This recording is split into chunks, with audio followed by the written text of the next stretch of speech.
Good evening, everyone, and welcome to Rogues Gallery Live.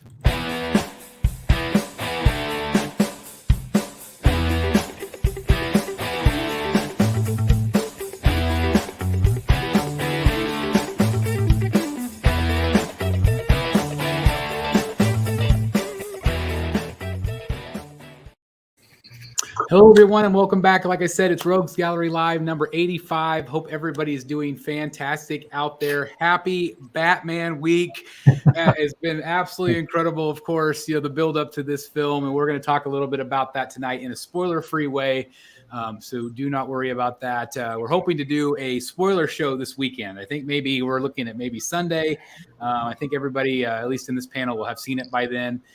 Right, Jeff Delaney, are you going to have seen it by then? Yeah, I'm either going to see it tomorrow night, Friday night, or Saturday morning. I'm not sure which. I think I hear GCPD is coming to get somebody. I'm not sure who that is, but somebody's on their way to get you. So anyway, let me do some introductions real quick. We have Mr. Jeff Morris right here, as always, with us. How you doing, sir? I'm good. Hope everybody's well. Doing great. We also have Mr. Eric B. in the house. How's Eric? Doing good, everybody. Exciting times. Finally a new Batman movie, right? So finally a new Batman movie. And I see you're rocking the Batman shirt. Yep. Which is very, very cool.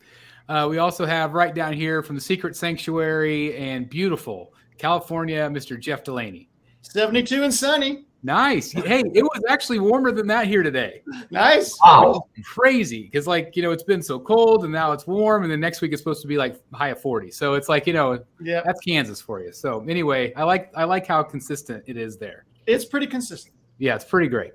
And last but certainly not least, from Wayne Manor North, we have Mr. Dan Default in the house. What's happening, everybody? Super fun coming off last night. Welcome. And so again, tonight we've got a variety of topics. We've got photos tonight, not quite as many photos to look at. I think we have only 150 instead of 200. It's been a little bit slow with the reveal since our last show.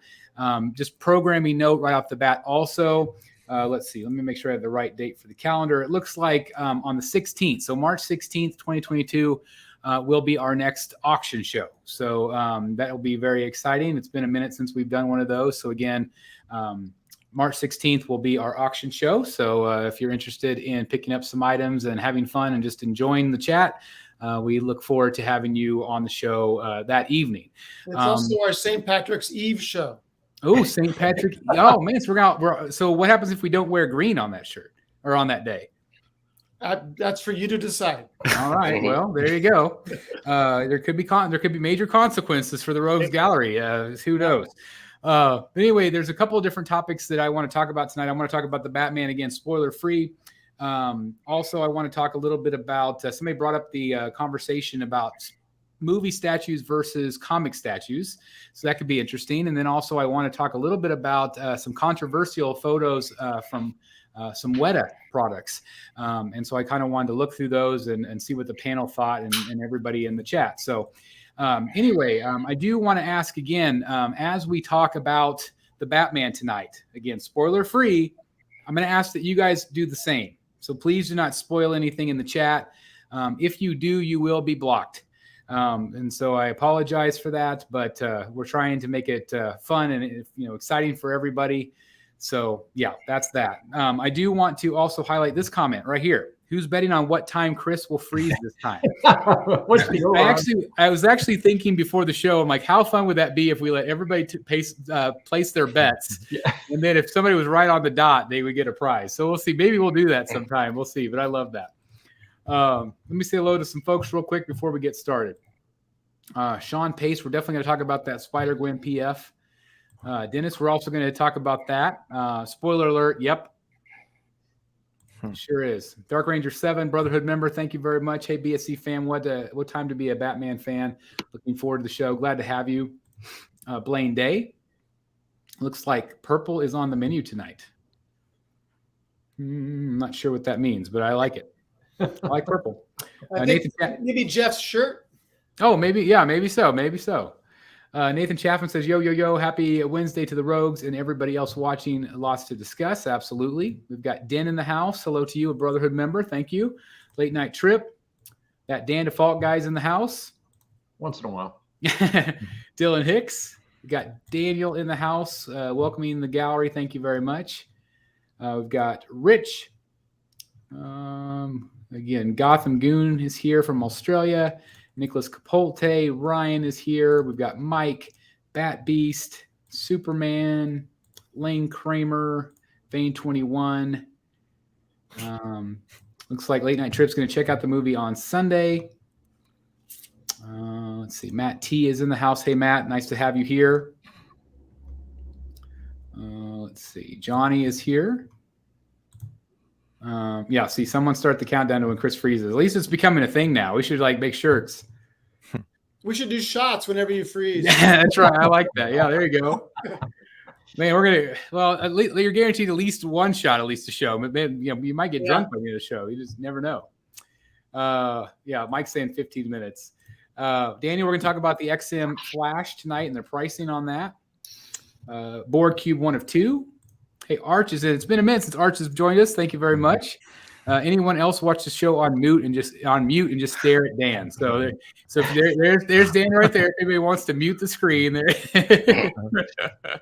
Everyone's taking screenshots of Dan. That's right. Nick Aveda's collection. Hello, Batman family. Super hyped. Just watched the Batman. Amazing. Glad to hear it. On your spoiler show, maybe you can rank your favorite Batmans. That'd be fun too. Good evening to you. Great stream to have on as I unbox some toys. That's cool. What are you unboxing? There you go. Yeah. What's cooking? Rich is in the house. Sam is saying IMAX on Sunday. Adam says, hello, everyone. Going to see Batman Sunday. That's awesome. Yeah, a lot of Saturdays and Sundays. If you all did shots for Chris freezing, this would be a different live. Yeah, it would be. Sadly, it's probably going to be more entertaining. I don't know. We'll see. Dylan says, I hope Batman is good. I'll see it next week. But where is Superman? I still want a Man of Steel sequel. Me too. I don't think it's going to happen, but that would be awesome. I'd love to see it. Thanks very much, Seth. All right. So if I missed you guys, I do apologize very much, but I do want to go ahead and get started. I want to talk about the Batman. I want to talk about this film. Again, it is spoiler free, and I do again ask that you keep it spoiler free in the chat. Our moderators will be watching, so please keep it fair to everybody that hasn't seen the film. So I know, at least on this panel, myself, Dan, and Eric have seen the movie. We saw it last night in a special IMAX presentation. It was called the Fan First Event. And I don't know if they've ever done those before. Have they done them? As far as you know? Not that I've been to. I've seen a few, but never as close to my area. Usually, so I'm in the New York area. Usually, like you have to go to New York City to catch them, which I don't plan to go to the theaters out there. I feel like it was more all over the place this time. It was. We had 2 theaters here. Normally, you have to go to Nashville or Atlanta to get those early things like that. Well, again, I'm in the middle of Kansas, and we're an hour away from the closest one, and I was real surprised that they got it. We're just a small town, college town, so I was really surprised. But I was telling them I've only been to 4 IMAX movies in my life, and just nothing compares to that experience. Yep. I was impressed, and I don't know if you guys felt this too in your theater, but the explosions and things that were happening, it literally rumbled our entire seat. So much to the point where I thought the seats were rigged because I've heard that there are some laser theaters or something that the seats actually do vibrate. And I'm assuming that IMAX theaters don't do that, but did you guys feel that last night? Oh yeah, it was great. Yeah. I mean, I don't think it's a spoiler, but the sound of that Batmobile, that engine on that thing is insane. I was going to bring that up later because I'm like, that thing, it's silence, and then all of a sudden that thing, and it's just it's a long scene. It's a good 20 seconds. It just keeps going. And I'm like, oh my God, this thing. What did you think about when you heard that? Yeah, no, it was surprising. But you know what it was? It was surprising. I don't want to spoil anything, but it was surprisingly good. I'll just say that it was surprisingly good. Yeah, I mean, if you see the size of the engine on the car, just imagine what it sounds like in the movie. It's just nuts. But You know, I know some of you probably watched my video today. Or my wife and I's kind of reaction last night. You know, I've had 24 hours to kind of digest it and kind of think about what I thought about the film. Obviously, this is a 3-hour film. I kind of wanted to start with that. Did you guys feel like it was the right length? Did you feel like it was a little too long? I'll go. I mean, if I'm being honest, there were probably parts toward the end that I felt were a little bit kind of, stretched a little. They definitely could have shaved some off. Don't get me wrong. I don't think it was a typical, 90-minute, hour and 45 kind of movie either. Yeah. But it probably could have been 2.5. Eric, do you agree? For me, the first half felt a little slow, which was fine in my opinion because it was, like this detective story. Right. And then the second half of the movie felt like yeah, this is like where the action's kicking in and just really grabbed my attention throughout the rest of the movie. I felt a little bit of the opposite. I felt like the first 2/3 were really, really good. And then the third part, like Dan said, I feel like it could have been 15-20 minutes shorter, in my opinion. I feel like the ending was a little choppy at places. But it definitely, there was a lot of action, a lot of things going on. To me, it felt a little bit like The Dark Knight. I love The Dark Knight, but I don't love the ending with the boats. Like I just feel like that's just a separate movie for whatever reason. I just have never really loved that part. And I kind of felt the same way with this, that kind of had a similar feel at the end. Did you guys feel that at all, Dan? Like I did. That's kind of what you're getting at. Exactly. I think what I was getting at. Yeah. What did you think of like the cinematography, the score, like all of that? Like, I just thought that was so impressive. It was impressive. And when I tell you, I could not stop humming the music all the way home, and not because it's a catchy tune, but because it's just driven into very intense. It's very intense, very intense. And just like, not spoiling anything, but, very dark, very gritty. And, one thing that I kind of came away with was I felt like it was a real homage to the golden age of Batman, to the old school stories, the real old school stories. That sounds cool. Yeah. Yep. I really did. It's all about, Gotham City and the mobsters and, and I'm not spoiling anything here. This is all in the, the trailers for the movie, but, it's all focused on that. It's not about, superpowers and otherworldly things. And, it just was really cool. Really purist Batman kind of movie, I think. Eric, did you agree with that? As far as the score goes, I did like the main theme that I don't know what the name of the song is, but the main song that keeps playing like when he enters or something spectacular happens. The rest of the music throughout the movie I wasn't fully impressed with. I thought it was okay. I just didn't love it. I know everybody hates on Batman versus Superman, but for me, I love the score in that movie, and it's just I don't know. I liked it a little bit better in that movie. But I'm going to see it again tomorrow, so I want to form more opinions when I get to see it a second time and let it all soak in. That theme, that dun dun, just that. But beyond that, was there anything that you felt was like so great? I mean, if the rest was just like, oh, okay. I mean, it was good, but I couldn't believe how repetitive it was throughout. I mean, you heard those notes so often, but it really just set the mood. It set the tone. And then they would throw in some Nirvana or some other, and it had that. It's just such a gritty, earthy feel to it. Yeah.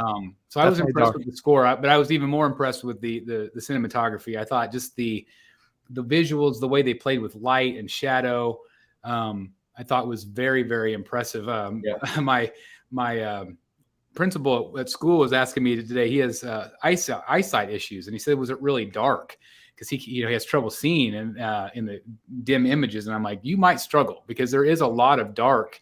Yep. A lot of city. There are some bright scenes as well, but even those bright scenes, there's kind of a haze to them, the way it was shot. But what do you guys think of the visuals? See, for me, that's why I did like the second half. Not that the whole movie didn't have great visuals, but I felt like the second half when the story finally like unfolds and like I'm trying to say this without spoiling anything. He finds his purpose. I felt like those type of moments just like had great cinematography and just I don't know. I felt like it had more meaning to it for me. So one of the things I liked about it, Chris, was it almost came across as a film that really tried to find its own look. I thought the look was fairly unique. And I don't know, maybe Jeff Delaney might know this, but the approach that they took to the photography, and I don't know what this technique is called, but when most of the shot is blurry, and they want to just have you focus on a very specific. It has nothing to do with depth of field or anything like that, but they want to bring your eye to something very specific in the shot. That blurry approach, and it just draws you into this one part of the shot, I thought was really cool. And then blended with all the tone pieces that you were just mentioning around, the dimness and that kind of thing. I really felt like it established its own look, really unique.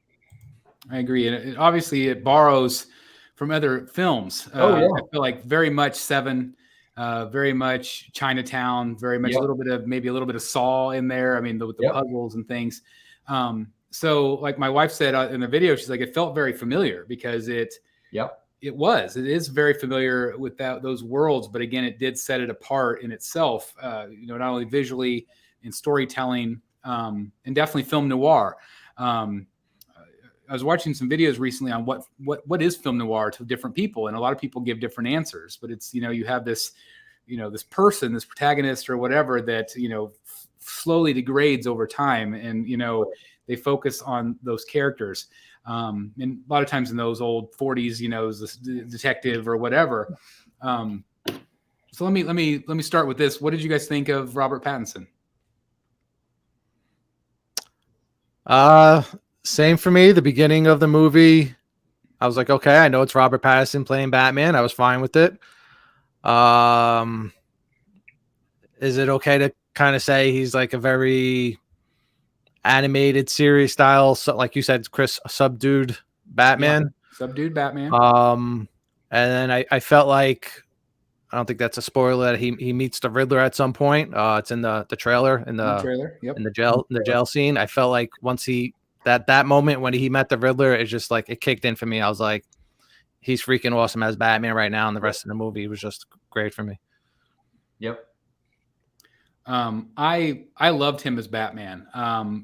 It's a different Batman. It's definitely different than what we've seen before. He is probably the most tormented Batmans. I saw a review that kind of said he's almost like he's like an alien, that he's not even quite human. He doesn't even know how to connect on a human level anymore. But he wants that. He wants that desperately, but he's like so broken inside from his past. I love the fact that they didn't flash back to an origin story. Like I thought that was very refreshing. And again, that's been well documented that they didn't want to go there again. But there are nods to the past, and I do appreciate that as well. So again, I thought Robert Pattinson was great, especially in the suit. Like I liked him better as Batman than I did Bruce Wayne. Yeah. What's the ratio between Batman screen time and Bruce Wayne screen time? That's what I was just about to say. I don't know if, again, he plays Batman a long time. I think he's more Batman. He really does, and that's a change because usually you don't see him all that much. And so I did appreciate him, but I feel like because again that is who he truly is. Like Bruce Wayne's the mask, whereas I appreciate seeing him on camera. What did you guys think of the suit on camera? Like I just thought it looked so awesome. Every time he popped on camera, that's all you could focus your attention on. Yep. Yeah. Awesome. They did a great job. But again, for me, even better than that were the villains. I thought, especially Zoe Kravitz was fantastic. I really, really liked the Penguin. What did you guys think of the Penguin? Me too. He was great. Yeah, like I was telling you guys, for me, the Penguin stole the show. I think that's why, like in the beginning, I wasn't as invested in Robert Pattinson in the beginning, just because Penguin and all the villains were just doing such an amazing job in their roles. It was kind of like outshining him a little bit for me. So it took me a little bit, to get used to him. And it said that really we weren't going to get a lot of him, but I feel like we got more than I was expecting. Me too. Yeah. Yeah. How did you feel about Catwoman? I mean, I feel like she's coming across from the previews as a very gray, not really good, not really bad. Did they get that right? I don't want to spoil anything, so Yeah. it's like it's kind of hard. I don't know. I don't want to answer that yet. But I just will feel like they did. I feel like they nailed Salina. I thought they did a really good job with her. Pound for pound, I think she's probably the best Catwoman ever on screen. I agree. I think visually she looks the most correct. Yeah, to it's what very. I would think. Yes, It's very modern comic book day. Yeah. Batman Catwoman relationship, and that's one of the things I was thinking watching the movie. Like, would I be enjoying this movie as much if Catwoman wasn't in the movie? Because I felt like she did bring a lot to the story as far as getting, Robert Pattinson's Batman, like just their chemistry. I felt helped the movie a lot. I agree. And I also, you mentioned modern stories, but also there's some classic stories too. Obviously, giant nods to The Long Halloween, which is, not only done in The Dark Knight, but also very much here in this film as well. There were nods to Hush. There were nods to other, Zero Year and some other comic books that were just absolutely fantastic. But I do feel like she definitely played an integral part in the film. And again, pound for pound for me, like I feel like they nailed her. Like my wife said last night, she's like, she believes that she could kick ass. Yeah. More so than any of the other Catwomans that have been on screen. So to me, it's her and Michelle Pfeiffer are very neck and neck, but they're just so different of characters. I mean, there's the way they're presented are so incredibly different. I mean, obviously Michelle Pfeiffer was more of that psycho, like she's been changed into this character. Whereas really this is not Catwoman in this film. This is Salina in this film. She's not Catwoman yet. And so again, this is year 2, which again, I love. I love it. It's early Batman. He's the detective side of things. I loved Jeffrey Wright as Commissioner Gordon. What do you guys think of him? And that, to me, like I love Gary Oldman. I loved them too, the two of them with Christian Bale on screen for The Dark Knight. But I feel like this was a true partnership. And you felt it. You felt the partnership. You felt the trust more so in this film than the other films. Do you guys agree? Yes. Yeah. But best Gordon for me, hands down. Yeah. And like when they cast him, I'm like, I didn't really remember him. Obviously now I've learned he was in like the Hunger Games and he was in the Bond films. So now I recognize him more, but I'm like, I was just so impressed with him overall. And I liked Andy Serkis too. My wife did not like him at all last night. She mentioned that in the video.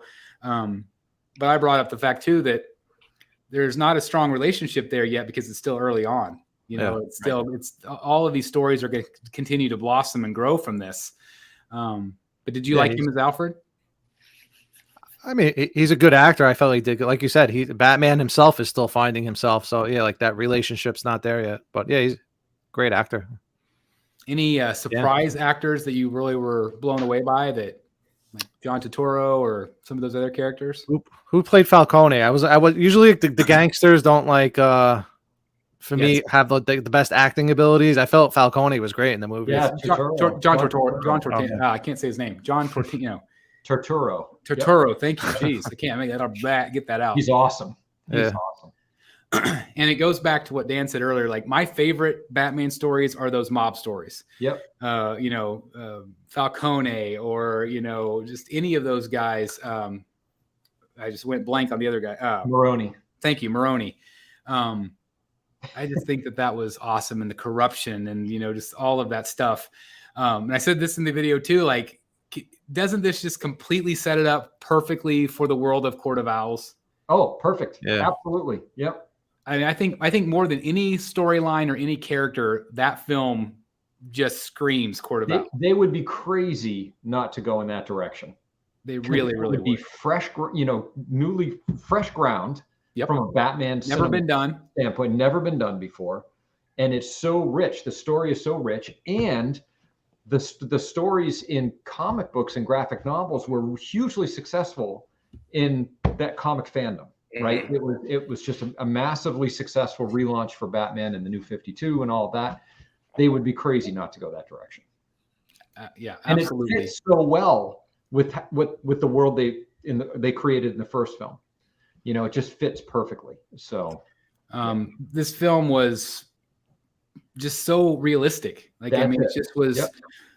where we were comparing this movie to The Dark Knight, and last night, I still don't know how I feel today, but like last night, my first reaction was I still feel like Dark Knight was a little bit higher up on the chain for me, because of Heath Ledger and just the feel I got. Leaving the theater last night, I never said it on camera, but I felt like this movie for me was an 8.5, 8.9 for me out of 10. Where would you guys rank it if you were going to rank it out of 10? Want to go, Dan? Yeah. I think for me, it's all relative, right? So if I take The Dark Knight and I say, okay, on a scale of 1 to 10, what's The Dark Knight? I'd say 9.4, maybe, right? So if that's 9.4, I think I'm with you, Chris. I think I'm probably, there are a couple things I do differently. Yeah. Probably 8.8, something just close to a 9, maybe. Yep. But it's funny, when we walked to the theater, I said to Renee, the first thing I said to my wife was, that's about as close to a realistic Batman. Like if Batman was really a real vigilante that existed in the world, that's what it would be. Yeah. And that just felt really cool. And before this, I felt like that's why the Dark Knight trilogy is kind of resonates with me in a similar way. It's as close to real as you're going to get. Whereas the Justice League Batman and Batfleck and everything, you have all these other heroes with the superpowers and the aliens and all that. The aliens and all that. And it's just a different universe, a different world. Right. So, yeah, I loved it. I'd probably give it a 9. I'd probably give it a 9. Yeah. Eric, how about you? I'm not going to put a number on it. I'm going to go by how many times I feel like I need to watch the movie. So you compare it to the Dark Knight trilogy. Those types of movies I've seen dozens, 20, 30, 40 times, a lot of times, especially, past Batman movies, Michael Keaton Batman, what's his face, Ben Affleck's Batman. I've seen Batman vs. Superman 4, 5, 6 times. The thing that kept going through my head last night was, because I do have tickets again to see it a second time tomorrow, was I kept saying to myself, do I need to see this again so quickly? And I kind of had a feeling that was going to happen just because the style of the movie it is. It's a detective story. So it's not like this big block. I mean, there's great action scenes, but it's not like a huge blockbuster type movie. It's more focused on just this detective story. So it's one of those types of movies where, do you really need to see this whole detective story over again unfold when you know what's already going to happen? So I guess I will find that answer out tomorrow. I will go see it again. But yeah, there was just something in the back of my head that kept saying, I don't know if I love it as much as the past movies as far as watching it, but I definitely had a huge grin on my face the whole time watching the movie. Finally, a great detective Batman story. That's what I've always wanted to see. I wanted to see them finally do like a detective story in the movies and skip all the crazy action stuff. And we got that. I felt like I was super happy throughout the whole movie. Like I said, like, huge grin on my face, like a kid in a candy store, whatever you want to compare it to. So that's awesome. That's awesome. I agree with what Dan said a minute ago about it's about as real, of a world as you could possibly get. The only thing that might not be realistic, and I always joke about this, is that I could shoot a grapple gun 1,000,000 times and never actually latch onto anything. Like Batman always latches on the very first time, so like that rookie. That's like the most unrealistic part of the movie to me, is like it just always grapples the very first time. But everything else is just so realistic. I mean, and frighteningly so, with the world we live in, and, terrorism or, crazy people out there. You absolutely believe that this could be the case. And I don't know, I guess I won't say that part. I'll wait for the spoiler show. When you speak about the Riddler, what thoughts on the Riddler? I see. Paul Dano, I mean, just scary as hell, right? Scary as hell.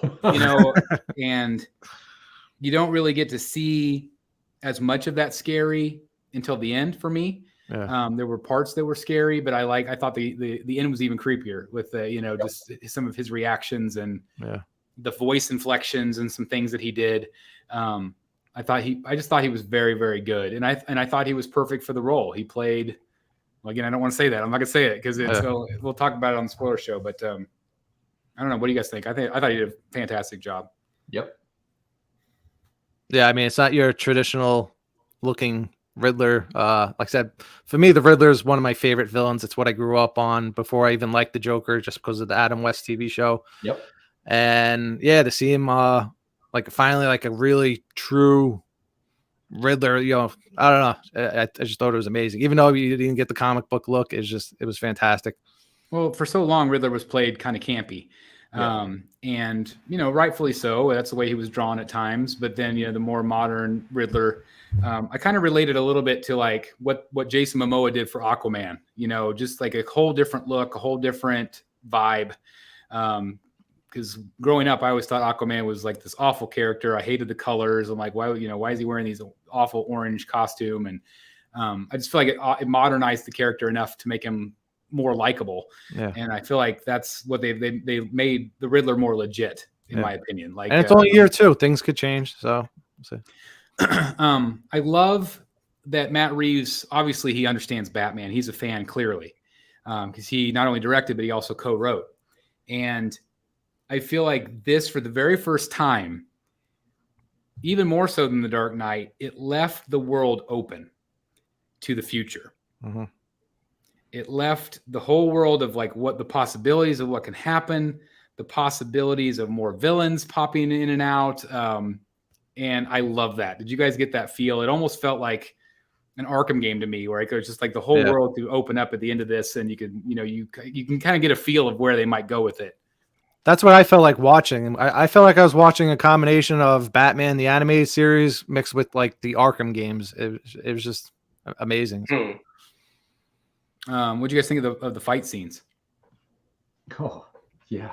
Brutal. Brutal and realistic again, once again. But not gory. Like it's brutal. Oh, no. It was not gory in any way. I mean, some of the Riddler, the killings of the obviously they showed a lot of it in the trailer again, that it's creepy, it's horrifying, but it wasn't gory. Yep. In any way. It wasn't overdone. Yeah. But yeah, definitely brutal. That's for sure. Well, I'm glad they went with year 2, because I mean, hopefully we get a lot of movies out of this, and I hope Pattinson stays on, not because he's the greatest Batman, just because I want to see a continued universe with the same actor, at least for a bunch of movies. I'm gonna get a whole bunch of crap for this. Uh-oh. But I liked this Batman better than the Affleck Batman. I did. Yeah. We didn't get to see a whole because he sparkled? Is that why? I've got your back, Chris. Not because he sparkled. I just feel like, and I think, I don't know who said that. Was it Eric or Jeff or whoever just said that? We didn't get to see him enough. Yeah. And I think that might have been part of the problem. That's just not fair to say. It's not. Because. But we do the same thing to Leto Jared. So many characters. Yeah, I mean, we do the same thing to Jared Leto Joker. Yeah, we didn't get to see enough of him. Like he's crapped on all the time, and I feel like we did get to see more of Ben Affleck, I think, overall than obviously the Joker. But I just, for whatever reason, I connected way more. And again, I know some people feel like, and I'm sure Ashley will agree with this, that's like their ultimate vision of what Batman is: the size, the way the costume looked, the demeanor. And maybe I appreciate the younger Batman more. I like those stories more than I do the older, more grizzled Batman. And so I've never connected with The Dark Knight Returns. Like I've never connected with those stories. And so maybe that's where I don't connect with Affleck as much. I still think he looked awesome in the suit, but as a pound for pound Batman, I liked this version and this look of the Batman, this character of the Batman more, because I do feel like it was even more accurate to the comic stories that I love, if that makes any sense. So I was like 5 minutes late to the movie. What? You guys know why? How does that happen? It wasn't my fault. Oh, that's right. You went to the wrong theater. No, I'm gonna put you on spotlight here. You went to the 5 minutes. All right, so oh no. I've only been living in my current state for 3 years, and there's been a worldwide pandemic for the last 2 years. So barely been to the movies out here. The name of my movie theater was Brunswick 18. And I figured it was in the Brunswick 18 Mall because there's a movie theater in there and it's an AMC. So I went there and I show the girl my my phone. It has my my pass on it, and she goes, "You're here on the wrong day." And I'm like looking at her and I'm like, no. I was like, tonight's the premiere. I'm here on the right day. It's definitely today. So she's looking at my phone again and she's going, "Oh wait, you're in the wrong theater." So now I'm looking at her. I'm like, no. And I'm like, isn't this Brunswick 18? She's like, yeah, it's Brunswick 18. But the name of the theater is Brunswick 13. 18's down the block like a good 15 minutes. So now it's 7:01 and the movie's starting. Oh, no. So I was like, all right. I was about to ask. I was like, can I like sneak in and maybe find a seat? But I knew that was going to happen. The movie sold out everywhere. So yeah, I was like, all right, I got like 10, 15 minutes to drive to this other theater. I might as well have been driving the Batmobile to the next theater. I got there like at 7:20. So I don't know. But yeah, my point was, so he is a smaller frame, the Batman. Do they show like past training for him to establish like that he can fight like that and take down people like that? But like, there was they do address that actually. Okay, maybe I missed it. How. I caught one part of that. Okay. Yes. Yeah, I don't want to say that either. It's not I don't want to say it. Okay, we'll talk about it this weekend. But it is. Yeah, I think I know what you're talking about. All right. Yeah, we'll talk about it on our spoiler show. But like, there was a scene where they show him shirtless multiple times. Yeah. We get to see the scarring on his back, but like he's pretty stacked in this film, and like to me, his body is very intimidating. Also, Batman's body was not giantly bulked up year 1 and 2 again. So I feel like it was very fitting. Batman got bigger over time. And obviously depending on the artist, he's drawn different ways. But, if you look at those early Batmans, he wasn't giant. It made me think of Christian Bale's Batman, where, Batman Begins. He just has all that training with like, Ra's al Ghul and the League of Assassins. And it's really established that, this Batman can kick ass in the movie, and it just makes it more believable. But I agree. But I'm gonna throw it over to Ashley, Jeff, and Jeff. You guys are gonna see it this week, correct? You actually had a super chat, I think, for Ashley had a question. Oh, I'm sorry. Let me see if I can go back and find it. Was it this Dan? Yeah, it was for Ashley. Dan said $2 super chat. How does Ashley feel about the Nirvana music? Well, she hasn't seen it. She's muted. No. You're muted. We can't hear you. There she is. There she goes. I do apologize. I have to give you a warning. I do have my mic on mute. I have neighbors above me. I don't know if you can hear that, but they have like 3 children and they're stomping around. So I'm trying to be respectful. My question was that a real question? I think so. I mean, it's a real question. I like Nirvana in the form of Weird Al. Wow. Oh, I like that song too. That's pretty great. So that's my answer. So there you go. Thank you very much, Dan, for the super chat. That's awesome. Thank you. So I do want to throw it over to the Jeffs and Ashley. To the Jeffs. What are you most excited about whenever you guys go see it this week? Like, what are your expectations after hearing us talk about it, after hearing some reviews? Do you have a lot of confidence going in, and what are you most excited about? I have tried to avoid anything about the movie so I can go in completely blind. So were you going like this? It's like I should have warned you this. We like la, la, la. I went out for a beer while you guys were talking. All right, there you go. I'm really looking forward to it. I am a little concerned about the 3-hour length. But I have a very open mind and I'm probably going to love it. But I get a sense that maybe, well, let me ask you guys. We know that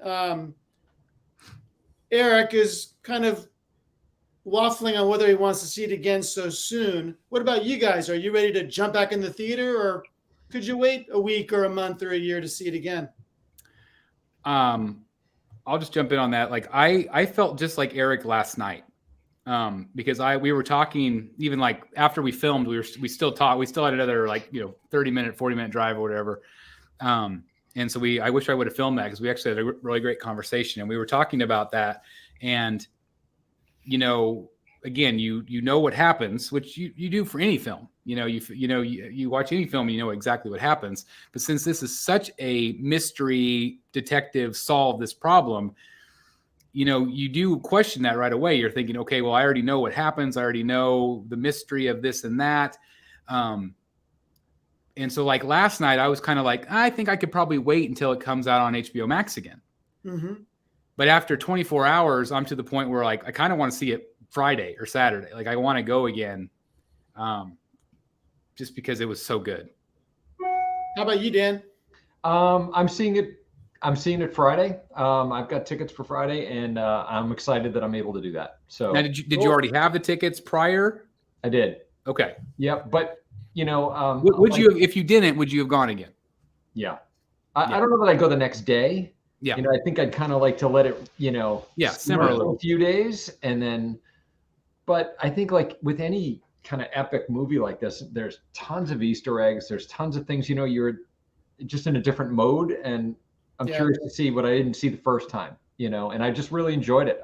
I'm happy to see it again. How about you, Jeff Morris? Will you go this week? What are you most excited about? I want to see how scary it is. Because it's, the Riddler to me reminds me of the Zodiac Killer. Yes, a lot of comparisons to that. That crap's kind of crazy. So when somebody's that far off the bench, they're pretty unhinged. So anybody that that could do stuff like that and have that big of like a selection of victims, I'm curious to see the scale of it. It's big. How big the crimes are. Yeah. It's big.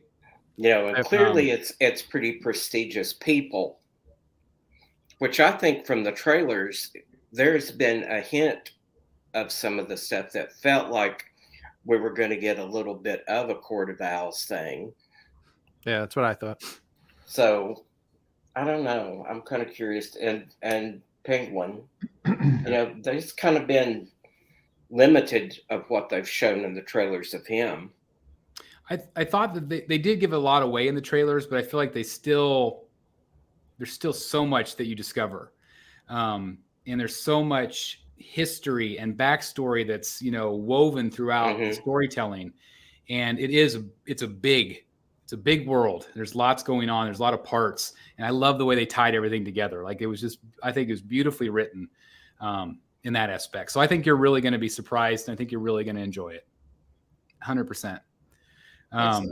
Ashley, what about you? Are you seeing this film soon or are you going to wait? I'll probably wait. Just because my schedule is so ridiculous right now. We've had multiple people kind of quit at one of my sites, so I'm covering. So I want to go see it. I just don't have time to see it right now. I have a lot of doubts. I want to be positive on it, but I have a lot of doubts. When it comes to it kind of drives me a little crazy, just a little crazy that people are comparing the Riddler to Zodiac Killer. I don't know if you guys are comparing it to the movie, okay, or the actual Zodiac Killer, but we never knew who the Zodiac Killer was. Whereas the Riddler, we know who he is. And it kind of I don't know. There's a part of me that's left a little disappointed that we know who the killer is. Whereas 7, if you compare it to 7, what's in the box, we didn't know who the killer was. We were left stunned until the very end, and I was shocked. I was like, oh my God, and 7's one of my all-time favorite movies. I quote that movie constantly. But I want to get on board with Robert Pattinson. I don't know how his acting ability is going to be, and it's not just because of Twilight, even though I give him a lot of crap for it. I didn't like him in anything else he did. So I have a lot of doubts. I think the plot would be really good. I just hope that the acting is just as solid. If it's not as much as Robert Pattinson, I might have a little, I can go on seeing it. But I mean, I'll go in with an open mind and see how it goes. I would hope that would be better than like Suicide Squad 2. So a million times better than Suicide Squad 2. I mean, there's just not even any comparison. And or Dark Knight Rises. Yeah, I do think that you will. I think you'll really enjoy it. I think you'll be surprised. Yeah. And as far as the Riddler you're goes, a Batman fan, so you'll understand the references and you'll appreciate the work that they put in. I think. Well, I remember. I'm old enough to remember when Michael Keaton. It was Mr. Mom, and everybody was shitting bricks sideways. They cast him as Batman. Yep. But at that point on, his career took a swing. Yeah. Because he started doing, I think it's called Pacific Heights. Yeah, Pacific Heights. He played Melanie Griffith. Yeah, he played scary tenant. Yeah. That he was pretty freaking scary in that. Yeah. No, and I mean Matthew McConaughey has done the same thing. Michael Keaton has done the same thing, and props to them. But here's the deal, okay? Robert Pattinson went out and did dramatic movies right after Twilight because he didn't, from what I read, he didn't like the Twilight series. And good on him. After a while, Matthew McConaughey did the same thing. He didn't want to do rom-coms anymore. So what did he do? He went out to do Lincoln Lawyer, okay? And he's fantastic in it. Good on him. Woody Harrelson, same kind of thing. But here's the deal. Like when all I see is the same kind of acting of like Kristen Stewart or Dakota Fanning or any of these other, like I have a list of actors I won't watch anymore. But it just gets kind of to the point of, do I really want to watch this and have kind of hope that it would change? I would hope that maybe he went to acting classes to be Batman. That's my only hiccup of seeing it. If he can do it and you guys are saying it's solid, then that gives me a little bit of hope. Yeah. I mean, you have to get that out of your head. People are commenting about, they always go back to the sparkly Twilight. You have to move on from that. Well, no, it wasn't just Twilight. It was like The Lighthouse, and he played a detective in another movie. And it was just like, Twilight, forget Twilight, forget it, because it was just a disaster. But I'm talking like Lighthouse was just dreadful to me. But there was other movies that I've seen him in that I just got the same Robert Pattinson acting style. And it was just like, I wasn't blown away by it. I want to be blown away like I did with the others, that like Michael Keaton and Matthew McConaughey and the girl that played in Ozark, Jillian, what's her name? But that's what I want. I want that to come through, and maybe it will come through, and I have yet to see it, but we'll see. Yeah, well, time will tell, and I'm anxious to hear your thoughts whenever you do see it and see if maybe it swayed your mind a little bit and you're sold on it. Because again, like I think my expectations were pretty high, and I feel like they were all met. Yeah, and don't go into it thinking like, okay, the Riddler's the villain and that's it. Going by the comics, the Riddler's known for pulling strings and making other villains do other things. So always keep that in mind. Right. There's a lot of twists and turns in this film, and some you see coming, some you have no idea, and some of the things that happened I was hoping would happen, and it did. They kind of teased some things, and then it came true. It's like I don't know. I feel like it was just a brilliant film, and I'm excited to see it again. I am. And congratulations to everybody that's going to see it this weekend. I really think you're going to enjoy it. And again, probably Sunday, we'll do a spoiler show, talking a little bit about, the things we can't talk about on the show, a little bit further in depth. Might not be too long of a show, but I am looking forward to it. So anyway, I think we'll move on now. Anybody else want to say anything else before we move on to the next topic? I think it's interesting that the Bruce Wayne. Oh, go ahead. You're talking about Twilight. We'll give it up for that. I was just gonna say I've never seen a damn Twilight movie, so I don't care. I'm going in blind. Yeah, you're not missing too much. No, I like the Twilight movies, so I mean, I've seen worse movies, but it wasn't horrible. But the thing I wanted to say was, it seems like they've made a conscious approach to Bruce Wayne is a different way they're looking at it. It's not this complete duality where you have, this character Bruce Wayne is known for taking off with the whole squad of ballerinas and walks into a building and buys the whole building so he can get a seat at the restaurant. This Bruce Wayne seems pretty like there's not that line that's not there, or it's not there yet. Yeah. And I kind of felt like since this is early on, that's a great point. He's going to eventually create that Bruce Wayne character to have separate. I think that it just seems a little more of a thinking person's movie than a lot of the others. It is. It is not a popcorn flick. It is, a very well thought out film. And I think that so many people that are so used to other Batman films are going to go into this and have those same thoughts.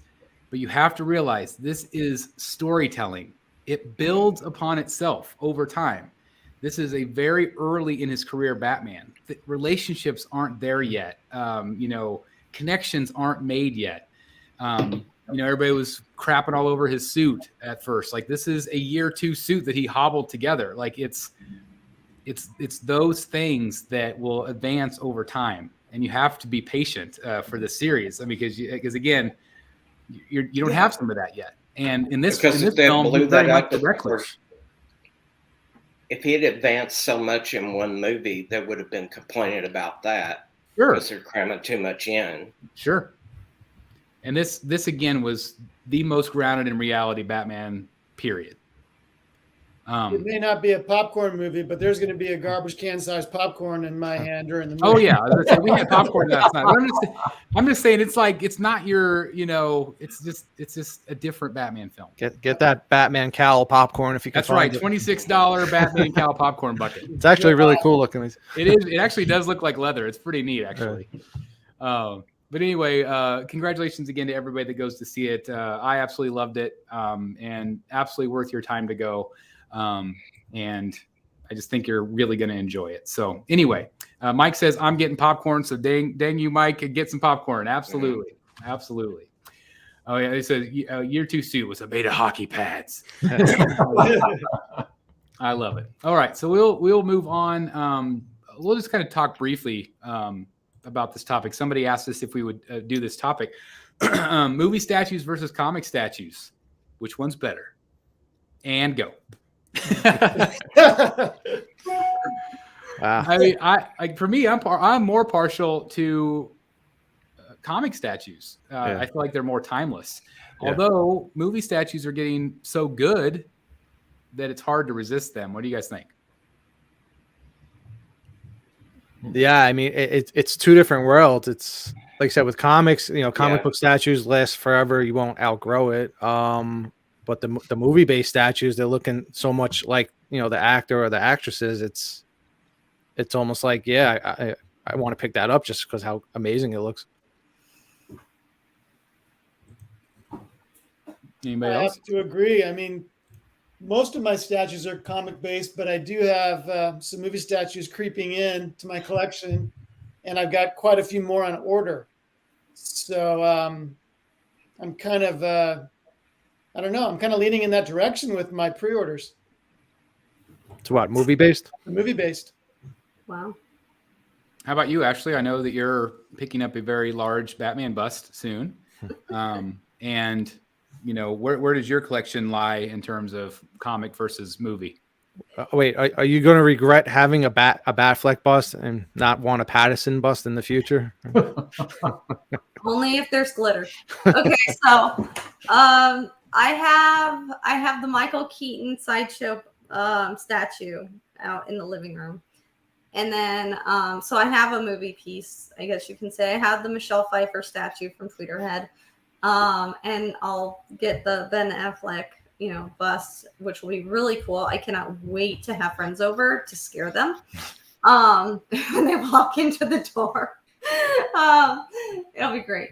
I have more comic book pieces just because I think there's a lot more variety. It's, there's no challenge of, thinking, oh, well, it doesn't look quite right, but I have more of the comic book statues. I think I'm just used to it, and that I can kind of, pick it up a little bit easier rather than be a little bit more judgmental towards the movie pieces, because I'm very, very picky. So that's kind of where I'm at, but I'm not opposed to picking up movie pieces. I have movie pieces in my collection. I'm very proud of them. Absolutely. Jeff Morris, you had a lot of, going back to your older collection with a lot of the Marvel pieces, you had a lot of movie pieces. Yeah. But you've since sold them, and now you have comic. Like, where do you, well, I guess you do have the Batman back there also. The Bale, like, where do you lie on that? Christian Bale's never going to stop being Batman. Right. Adam West is never going to stop being Batman. I don't know that one version of Batman means any more to me than the other. There's so many different variations of that character, and the comic books, cartoons. It's Batman. Mm-hmm. I agree, 100%. I mean, if the likeness is pretty much there, I'm probably not going to stop liking the movie either. And just go on Jeff's point there, like everybody has their own personal favorites. So like what we do with comic book collecting, like when we get tired of a piece, we swap it out for a new comic book piece. So if Jeff gets tired of his Bale Batman and decides he likes Patterson Batman better, say one day, he can always swap it out to somebody else who still likes the Bale Batman. So I guess he can still swap things out. Yeah. Speaking of that, I think I'm very likely to buy a Pattinson Prime 1 piece. Dan's got it, right? Dan, you pre-ordered. It's pre-ordered, and making my monthly payment. That is the Jim Lee version, but they've announced a second one this week, which we will show in the photos via Blitzway. So it's it'll be an interesting. I think the body will be maybe a little bit more accurate, a little bit more sleek. But I'm very excited. Did you guys see the photos this week? I did not see that. Yep. You didn't. So did you know about it? How did I miss that? Nope. Okay, so I think it was just yesterday. They've actually done 2 teasers, and so they're doing just a Prime 1 1/3 scale with Blitzway Pattinson Batman, and it looks like it's going to be masked and unmasked. And the unmasked looks pretty perfect. It's actually, I have a side by side, and it's near identical. And now J&D's doing it too. Of course they are. So it'll be interesting to see what they do. But I liked the movie enough that I would buy, I think specifically the Batman and probably a Catwoman as well. But I don't know. They should do like a Dio of the two of them together. That'd be neat. It's very iconic, of course. But anyway, I just thought that was an interesting topic that somebody brought up because, I think generally in the community, I feel like sometimes it's divided a bit where like I only collect movie stuff or I only collect comic stuff. But I do think there's a place for both. I think Jeff Morris made the best point. It's like Bale will always be Batman. And and I do feel like they can mix well. You can have like Jeff's Batman right next to a Hush Batman. They look fine together. I'm somebody that likes a little bit of separation where I can get it. But I think they all have a place in your collection. And again, I feel like, especially now that the likenesses and the quality has gotten so much better, because in the old day we only had Sideshow movie pieces, and we know that those likenesses weren't as great. They've definitely had some great ones, like the Momoa Aquaman that Jeff has. Mm-hmm. And I think even they're getting better in some cases, like their Mandalorian or the Boba Fett looked good. Ahsoka Tano looked very, very good, at least the teaser that we got. So, I mean, I think they've even made some great gains, whereas Hot Toys for a long time was your only option for really great movie pieces. And I think that's why figure collecting became so popular, is because they were so good and affordable as well. But now the statue companies have caught up in not only busts, but third scale and quarter scale or whatever. Mm-hmm. So I think it's just an exciting time to be a collector. We say that all the time, but anyway, I think you can definitely have both. Anybody else want to say anything else before we move on? I know it's kind of a quick topic, but we still don't have a great Cavill Superman. Well, let's talk about Cavill Superman, shall we? Because that's going to be topic number 3. It's topic number 2 technically, but what's going on with Weta Workshop? All right, so I want to talk about this a little bit. I've got some photos. So some photos, again, I'm going to put a little asterisk here at the beginning that initial photos are always incredibly bad, always. But there has been quite a bit of concern with their Henry Cavill Superman. And so we've got some photos here of some in-hand collector photos.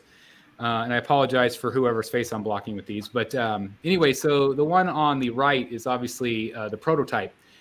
Looks very, very good. Looks very much like Henry Cavill. And then we have the one to the side. Now, of course, this could be squished. It could be, bad photograph or whatever. But this is one of the photos. We also got this photo right here, which again shows the side by side next to each other. What do you guys think whenever you see these? Like, what do you think? It's definitely scary. Yeah, I mean, even the people in the chat that have this on order or have other products on order through Weta, yeah, it's a little nerve-wracking just seeing these photos. Yeah, because I mean, it's one thing to be a bad photo. These photos don't look that bad. But it doesn't look like the prototype. Yeah, it's not a $1,000 statue. Good Lord, no. These statues, and again, here's the statue. Yeah, so I'm saying I don't think it's the photos. Wow. I don't think it's the photos either, because didn't Weta actually send somebody some photos that have been online, and they weren't helping their case. Yeah, those I felt looked better, but like I said, yeah, well, they were better. But... yeah, you don't know what they're sending though. It could be. Well, this is one of the better ones. This is one of the better photos. That looks all right. And this one right here. Yeah, it's decent there. That's not too bad. But if you look at that compared to this, yeah, that's Cavill, and that's a cosplayer guy to me. These photos, they do look stretched out vertically. And maybe that's the case. I think iPhone tends to do that. I think the Heat Vision portrait is just a disaster. There's even better pictures are not going to help that.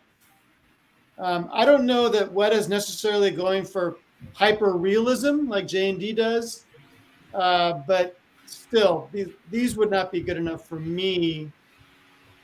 Even the picture. When you see Iron Studios could come closer in 1/10, I think. And they have. Not always. Not always, but Not every always. now and then. I don't know. Just like look at the size of the eyebrows compared to the prototype. Like, yeah, it's just so different. That's what I'm looking. I'm not looking to see if it resembles Henry Cavill. I'm looking at the paint job, the sculpt. Forget the likeness.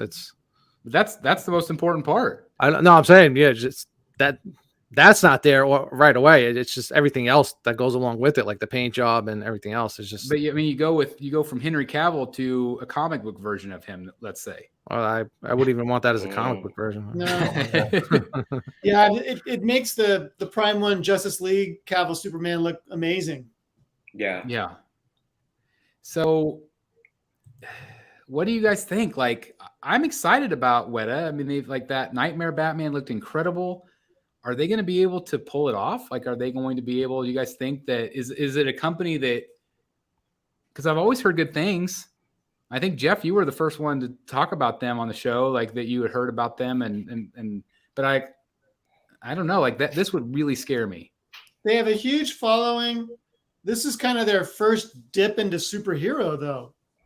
Yeah, they're very, Lord of the Rings centered and licenses like that. And like I said, their booth in San Diego is always extremely impressive. It's unfortunate for them that this Superman fiasco, I guess you could call it, is happening at the same time as they've opened up the PO for Nightmare Batman. Because we're going to have a lot of Nightmare Batman choices. We're getting that 1/3 from Queen Studios. So I don't know. It's unfortunate. I was really likely going to order Nightmare Batman from Weta, and now I'm thinking twice. Probably maybe one that you would want to wait for in hand videos or reviews and things like that on, just until, and again, I'm going to cut them some slack and say, it might be awful photos, which has happened. I mean, we saw that with the Ledger Joker, and some people still hate that. Dan and I love it. It's fantastic. I think, Jeff, you kept your pre-order, right? Or did you cancel? I canceled mine. You did cancel it. Canceled it and the bust. And I still absolutely love it. Yeah, I mean, just to back them up, their prototypes look great. So it comes down to the factory. So they got to check in on these factories and see what's up. And yeah, it could be, and hopefully they'll resolve some of these things. And hopefully, like Jeff said, it's like the first outing for superheroes. So maybe they've got some growing pains. And maybe by the time the problem is they're only making 1,000 of them of the Nightmare Batman. So it's likely their stuff often sells out before we see production pieces. And you would think for only 1,000 that the quality would be incredible. You would think. For QC, what was the ES on the Superman? Was it similar? I don't remember. I'd have to look it up. I bet it probably is. Could be. I sent you guys some photos of the Hobbit piece where they're hiding from whatever the Dementor looking thing is. Yeah. I didn't think that looked so hot either. A collector I think that was expensive. A collector on Statue Forum got his, and he didn't post pictures, but he thinks it's fantastic. The pictures you posted, I thought they were okay. What scale do you think those hobbits are on that statue? Like, is it really like super small, or it's pretty small? A big statue, isn't it? It's pretty small. But the hobbits themselves are probably a little bit smaller because they're like, even though it's a giant statue, they're like under the base, kind of. Yeah. I thought it looked decent. I mean, to paint little faces like that, yeah. And maybe it's a paint issue, or just that. I don't know. I just I feel for people that picked it up and don't like it. Obviously, that can happen with any statue, but it is something I think the community should watch. I hope Weta takes feedback and kind of goes from here. But I do think if they are able to pull off what the prototype looked like for the Nightmare Batman, I mean, that's a big hit for them. It's a fantastic piece. And again, really time will tell, but I think I kind of agree with Jeff that maybe this is one that you just kind of wait and see. But it's also hard to wait and see if there's only 1,000 made. So, well, Batman also has a cowl, so it's less things to screw up. Yeah, the likeness. So that's a great point. That's a great point. But and maybe it is the photos are squished a bit, but we have seen some companies that whenever it's in production for whatever reason, dimensions or things are a little squished and it doesn't look as full. And I think that's just the casting process. So it does happen from time to time. So bad batch, maybe. Again, time will tell on that. So that Escape Off the Road is 1/6 scale. Oh, the Hobbit? Yeah. So those hobbits should be 5 inches ish. Probably, yeah. Oh, and the Superman is 1,000, just like Nightmare Batman. 1,000, yes. I bet the Joker probably was too then. And I did think the Joker's looks only 600. Oh, really? Yeah. And I thought I've seen some in-hand photos of him, and I think overall he looks pretty good. I agree. Maybe not perfect, but I feel like he looks way better than the Superman does. So again, we'll wait for more in-hand photos. We'll wait for more videos and reviews and stuff, and you guys can make up your own mind. But I did want to bring that up because again, I saw those photos and those are bad compared to even bad photos that we see. So the other thing about the Nightmare Batman is $1,200. Yeah, and that's risky. You know, if you're paying $1,200 and you're not sure of the quality, like that's scary. Superman was $9,000. I will say that I feel like you're getting a lot more for the Batman. Like you're getting a more bigger base, and I just feel like the presence of him is bigger than this Superman piece. And maybe that's just me again. Like I mean, it's got some stuff going on for it with the cape and things, but I don't know. I feel like the Nightmare Batman piece is just bigger, but I still don't feel like it justifies $1,200 for a quarter scale. It's literally double a premium format. Yeah. Yeah. And so again, the quality has to be there. Yep. It has to be there. So again, time will tell. We'll see. We'll see what happens. And I don't know. Let's see what people said here about this piece. It says it's the paint job. The prototype looked beautiful. The resin is definitely getting stretched in the mold. You can see that in smaller statues. So yeah, I feel like that could be what happens here. So we'll see. All right, you guys want to move on to the photos? Let's see photos. All right. Yay! Let's do it. It's a great photo. It looks so lifelike. It's very lifelike. It's like $1,200. It's right. So Dan, here we go. Let's get started. So this is the teaser that we got yesterday for the Prime 1 Blitzway third scale Robert Pattinson Batman, and then we got this one today. That looks just like him. Wow, that's and good. so it's very, very good. And then this is an actual side by side. The movie, and it's identical for the except for the hair. Lips are off by a hair, but other than that, that's spot on. There you go. Wow. So I think that this is going to be very, very impressive. Now, Dan, you've ordered the Jim Lee version. Yep. Does this change your mind potentially at all, or are you still happy with what you purchased? For right now, I'm happy with what I purchased for a couple of reasons. One, I don't think I would display an unmasked Pattinson Batman. I don't even do it with Bale, and I'm happy with the Queen unmasked portrait, but I don't even use that one. So I don't know that I would do that just for that. But if the pose and the base and if there's something a lot more interesting about this other than the unmasked portrait, then it's a possibility. I really like the idea though of the Jim Lee kind of, it's based on Jim Lee's art, and I've seen some people saying he looks too bulked up. See the movie, guys, first, and then we'll talk about that. Yeah. I mean, I think it might be slightly oversized, but again, it's based off the art. But at the same time, what sells it for you, just like you said, is that there are 3 head sculpts. Yeah. I mean, with 3 different looks. And so that alone ups the value, in my opinion. Yeah. Whereas this one, I think it probably will have a masked and unmasked portrait. And maybe it'll have, a gadget here or two with a couple different swap outs. But I don't think a lot of the Blitzway pieces have swap outs really. Right. And so I think what you get is what you're going to get. And maybe the price point will be decent. But I am very impressed with the head sculpt here. It looks amazing. But would you display it unmasked? I think from time to time, yes. Really? And the reason is because, and we didn't talk about this earlier, but one of my favorite parts of him was the makeup. Yeah. And some people will joke about, oh, he's like an emo Batman or whatever. But like, this is the truest to life, because every time a Batman would take off his cowl, the makeup would be gone around his eyes. Right. And very famous scene with Michael Keaton. He's got it in 1 second. He rips off the mask, and now the paint's gone all of a sudden. Right. And so this is the truest. It's just, I loved the makeup around his eyes the whole film. And so I do feel like that captures that uniqueness.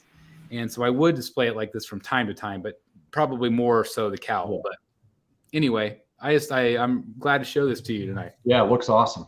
It looks really good. It does look good. That's all we have so far, right? Just that face? This is it. That one and that one. It does make me wonder what the pose will be with that kind of morose expression. Yeah. Yep. So I'm anxious to see more. I'm assuming that we'll see it very, very soon from Prime 1 in the next few days. So, of course, I'll do a hit or miss video on that, and I'm very excited to see more. So, anyway, since we're in the Batman frame of mind, I also snapped some photos here. This is from our friend Robert Chen. Fantastic Instagram channel or page if you haven't ever followed him, Robert Chen _39 on Instagram. Very awesome Batman collector. And this is one that I believe you can get at Walmart, I think. So this is a very budget friendly one. I think it was like 30 or 40 bucks. It's a 12-inch McFarlane piece. And they did a Riddler. They also did a gold version, I think. And the version with the red that we saw.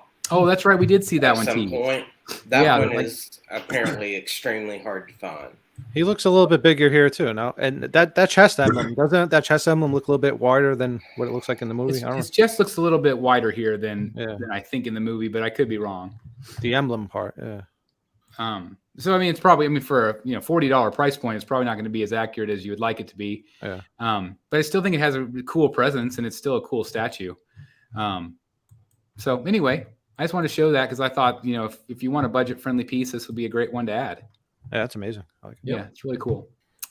Also, we got a teaser from Sideshow, with it coming soon. So we'll see what we're going to get. They did show some hot toys this week, some vinyl, and I think I've got some photos of those. But I would assume that we'll see a premium format from them just based on this image. But time will tell. We haven't seen anything yet.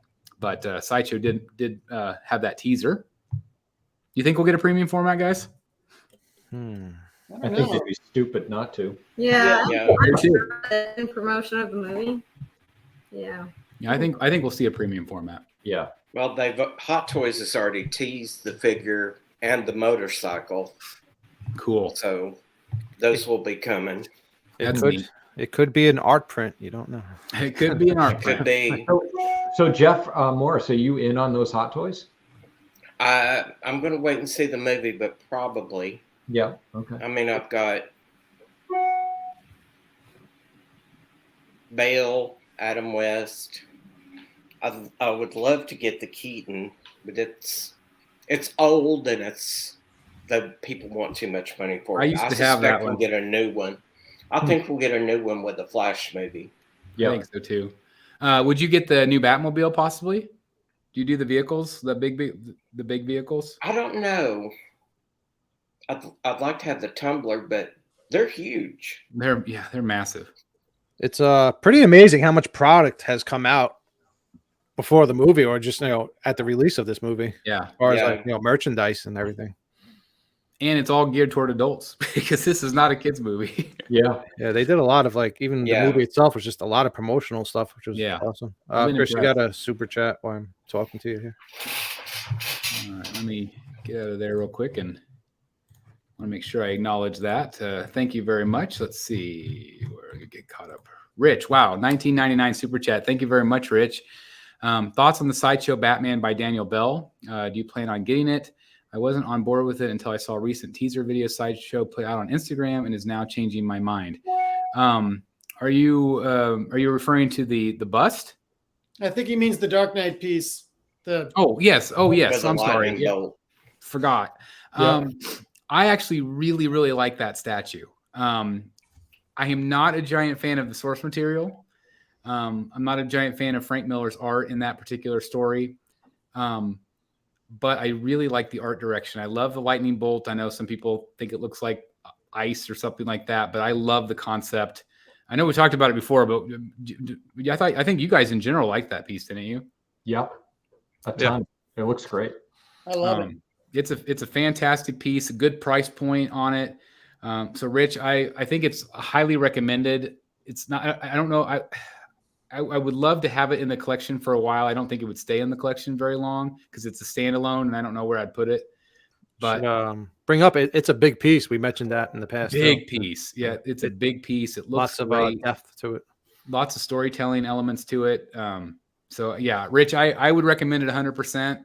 I'm hoping to be able to see it because I do think it's awesome. I do. Thank you very much for the super chat. Thank you.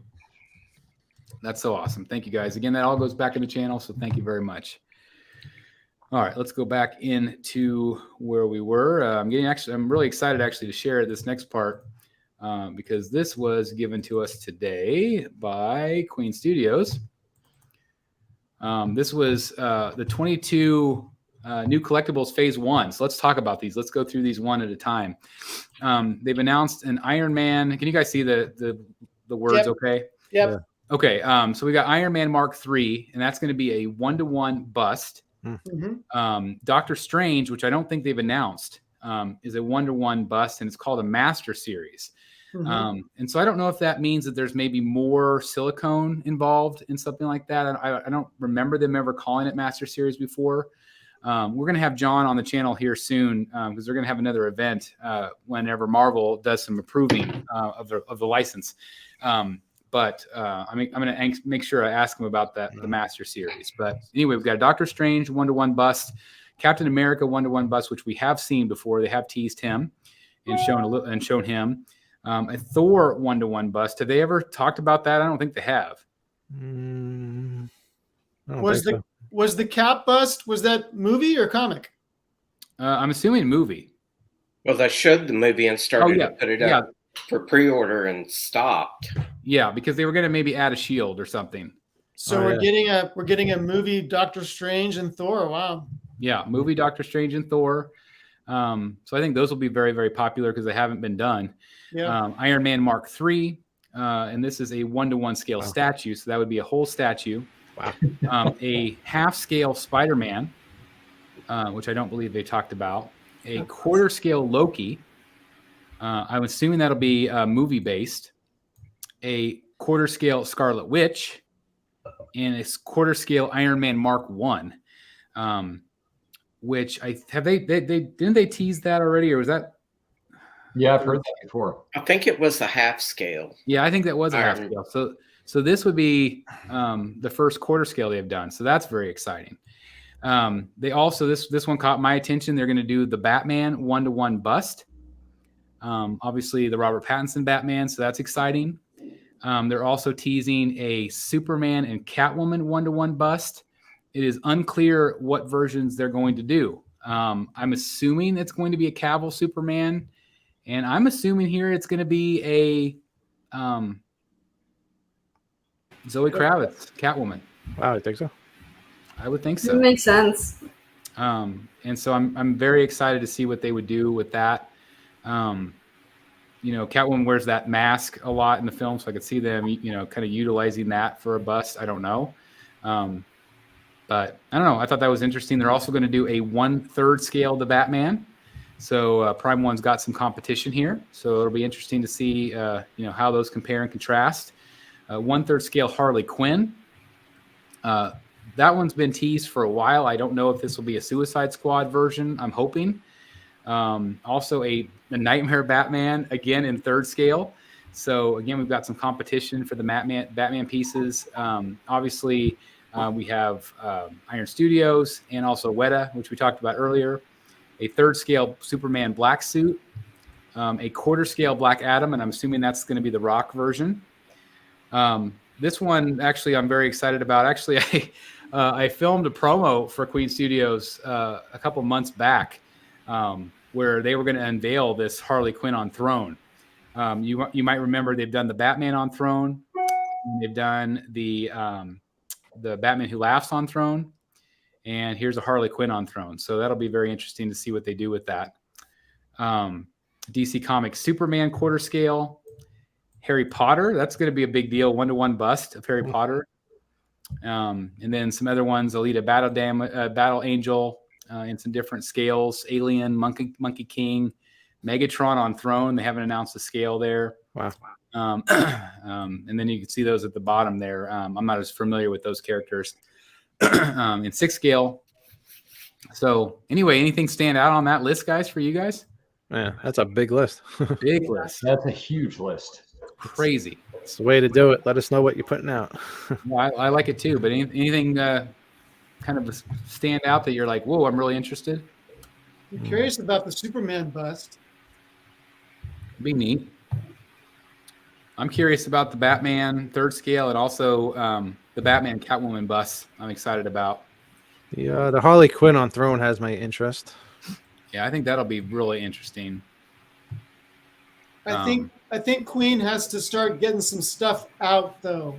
They're promising a lot, and we're not seeing a lot delivered. Well, when was that Wonder Woman supposed to be out?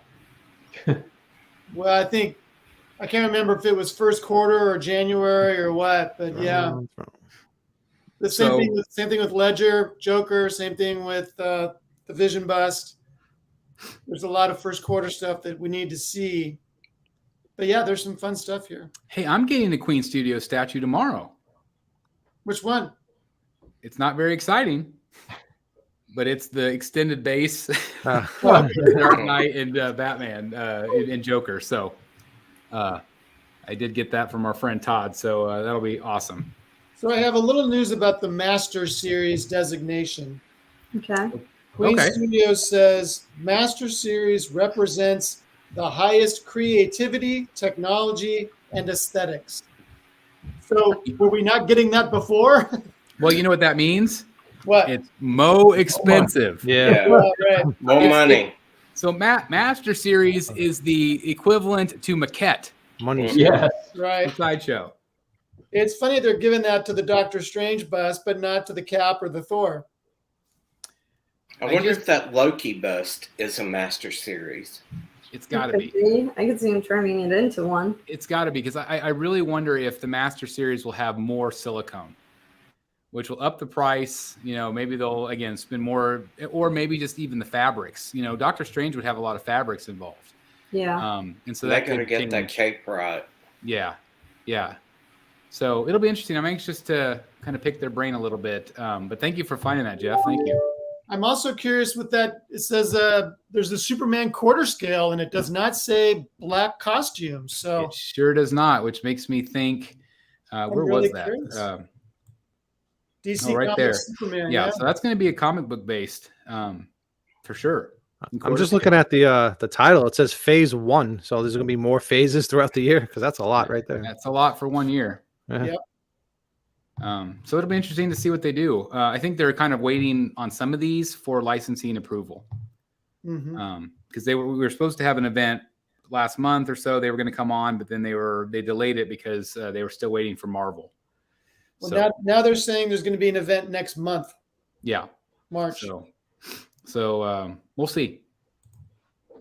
Let's move on to this. This was revealed within our last show, or since our last show. This is the Catwoman from XM Studios. As you can see, it is available in 6 scale and also quarter scale. But I'll kind of thumb through these photos. And what is your impression of her? I like it. I think Jeff had some good points, Delaney. Well, the thing that jumped out at me, and I know it's a minor point, but those pearls are ridiculously I was going to say, that's why I zoomed in. I knew you were going to say it. They're at least twice the size as a pearl would actually be. It makes it look like, you know, when people string popcorn. Yeah. That's what it looks like. Man, I'm not going to be able to unsee that now. I Thanks. thought it looked like a big string of those puka shells. Yeah. So they need to fix that. And they need to give us some better pictures of the unmasked portrait. We got like a hint of what it looks like, but they didn't give us a good picture of that. And also, you reminded me, why in the world is she doing that with the whip while she's admiring the jewels on her wrist? It just seemed And weird. it seems like Talk about the the length She's of 2 or 3 chaotic. whips. I do like the movement of the whip. I think it adds something. And you know, it's kind of like she's just playing around a little bit, playing with the cat on the base. And some people haven't understood the hand. Like that's exactly what she's doing. She's holding her hand out to admire what she just took. Yeah. And so I like that. I think it's fun. I think the portrait looks good. Some people have said that it feels like a step back for XM. That it feels a little bit dumbed down. Would you guys agree with that? I can see that a little bit, but I really do like the statue a lot. Yeah. Me too. So for some reason, I mentioned to you guys, I don't know, it reminds me of like Adam Hughes's like artwork for some reason. I don't know why, but I really think it's beautiful. I think it's well done. Again, I'm not going to be able to unsee the popcorn now.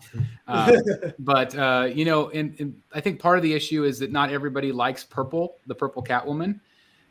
They like maybe more of the modern take. But obviously, this is going to offer something very different in your collection, unless you owe the Sideshow piece from years back. And some people said they like that one better still. So I don't know, but I do like this one a lot. I love the fact that you could put her up top or down below. Yeah. For height. Did you guys just think that was just genius? Yep. Yeah. Yeah. For me, especially that unmasked portrait. I don't know. It just really reminds me of Adam Hughes. For me, I would go with the. I like her on top of the safe. Oh, I do too.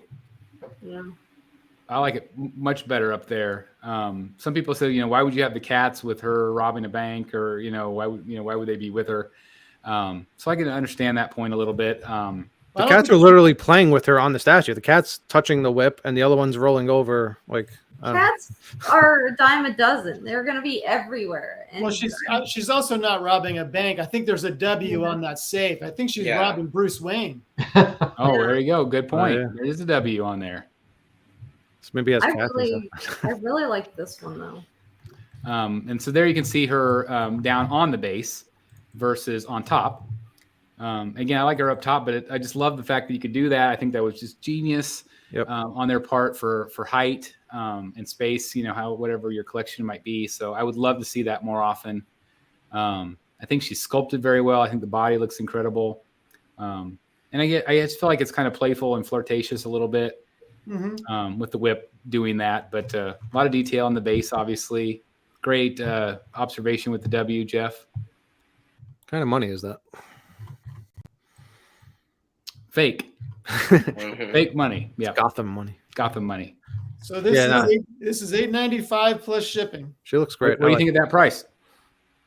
I think it's a lot of money, but I'm getting more and more annoyed with pricing, so that's just the way it is. You're just now getting annoyed with pricing? No, I've been bitching and moaning about pricing for a long time, but sure. I think I'm happy with the Catwoman on Gargoyle that I have. I probably won't pick this up. I agree with you. It's very playful. It's fun. And the sculpt is really nice. But I don't think I need it. Anybody else ordering this one?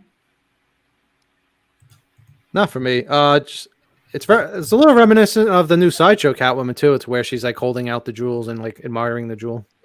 Yeah. There's definitely going to be some comparison there. I like that one better. Yeah. I'm not in. This one's just a little. It's kind of cutesy to me. It's cute. Yeah. Were you surprised that this is the first Batman villain out of the gate? Yeah. I was too. And I was kind of surprised that it wasn't something with a little more oomph to it. Although she's not necessarily a villain these days. That's true. So, but anyway, I agree with what Jeff said earlier too about the swap out. I think that we definitely need to see more photos.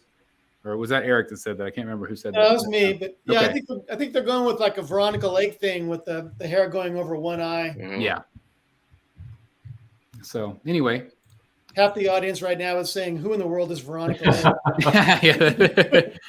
Also, you can get this in 6 scale, so that's always a good thing that they're doing that and offering that. Obviously, Tweeterhead's doing the same, so there's going to be some great variety out there with this character, I think, in the future. But just exciting to see. Oh, there's another photo of her without the. So it's fun. It's like you said, it's cutesy. Yep. I don't like that. I mean, I like the portrait. I don't like what is she like? It looks like she's posing for a picture or something. Yeah, I would never display her that way. It's got like a little like a Frank Cho type thing, like hey, surprise face, like yeah, I could see Kind of that. reminds me of they did DC Collectibles did the DC Cover Girls. Yeah. Kind of reminds me of that. Yeah. Yeah, that's what I was thinking of. It's that kind of cute. Yeah, I agree. That Aunt Lucia that did those. Yeah, I mean they're fine. It just I am like you, Chris. I think I'm kind of surprised in Jeff Morris too that this is what they came with as the first piece in this series. But the ladies sell. Yes, they do. Oh, sure. Yeah. And I do like her a lot. I hope to be able to review her here on the channel. Oh, she They looks should have great. brought out a 6-scale thing of that motorcycle and Batman. Yeah. Yeah. They could print some money that way. Yes, they could. Anyway, I think she looks good. Let's move on to Spider-Gwen. So this kind of came out of nowhere this last week. They announced a premium format figure, and we have 2 photos so far of her. This is the first one. What do you guys think? I think Spider-Gwen fans are going to be very happy. Yeah. People were very excited by this image. Obviously, a very dynamic looking, her kind of flying off the light pole. People were asking, like, where's that rope going to go to? Yeah. Same place the lightning bolt goes on the Dark Knight piece, I think. That's exactly what I was thinking. So I was really curious about that too. They actually showed that. Do you have the image? There's an image. Oh, there. Oh. But we still don't know where it goes to. No, there's another image I saw today where it's just floating in the air. That's all. Okay. Well, this is the only other one I've seen. That portrait looks really nice. Yeah, I just It saw it does today. look really nice. Again, it's blurry. Looks good though. But it looks good. But like some people are concerned about the base with this forced perspective thing going on. What do you think of that's that? bugging me. That's Yeah. weird. It looks like It looks a like high school play stage set. It does, like a cardboard cutout or something. Yeah. So do you think that'll deter people from buying it? I don't think it will, to be You'll honest. see it in person, I think. Still very dynamic. The focus is her, not the base. Yeah. That portrait's great. But yeah, I think they both look great. But yeah, it's interesting the rope just goes out to nowhere. Yeah. I mean, I don't think that would look bad I can see if I can find the photo. necessarily. Especially if you have it in a cabinet. If you have it behind glass or something. Oh yeah, that's a good point. Oh, that would be, yeah. Yeah, that's a great point. I wonder if the rope could be posable a little bit too, like it's flexible or something. Oh yeah, I wonder. So anyway, that's coming. We also had this piece from Iron Studios. This is a quarter scale Nightmare Batman. So again, we have one from Weta and one from Iron Studios. Personally, I think the Weta one blows this one out of the water. But again, I don't know what it'll look like in hand. But what do you guys think of this one? It's funny because if you guys, I sent you that comparison and put it in my Facebook group too. But they clearly just tweaked the 1/10 scale sculpt. All they did was throw up a knee and change the base.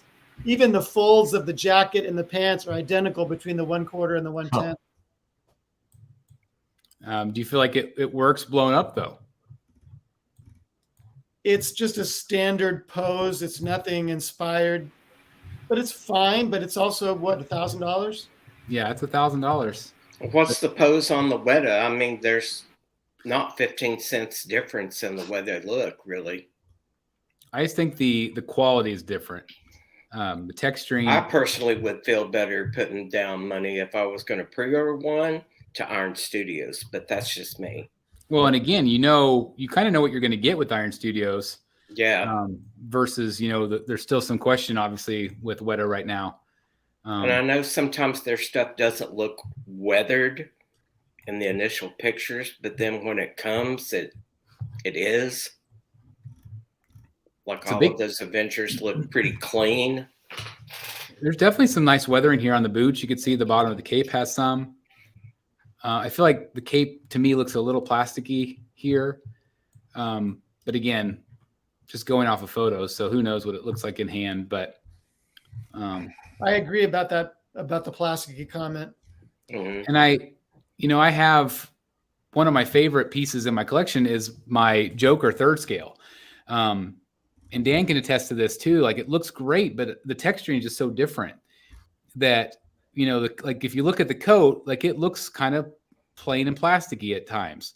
And so I feel like that's just the experience that I've had. I know like Dan and like Jeff, you guys have had those movie pieces for Marvel and they looked incredible. They did. So do you feel like what you're seeing here is that same quality?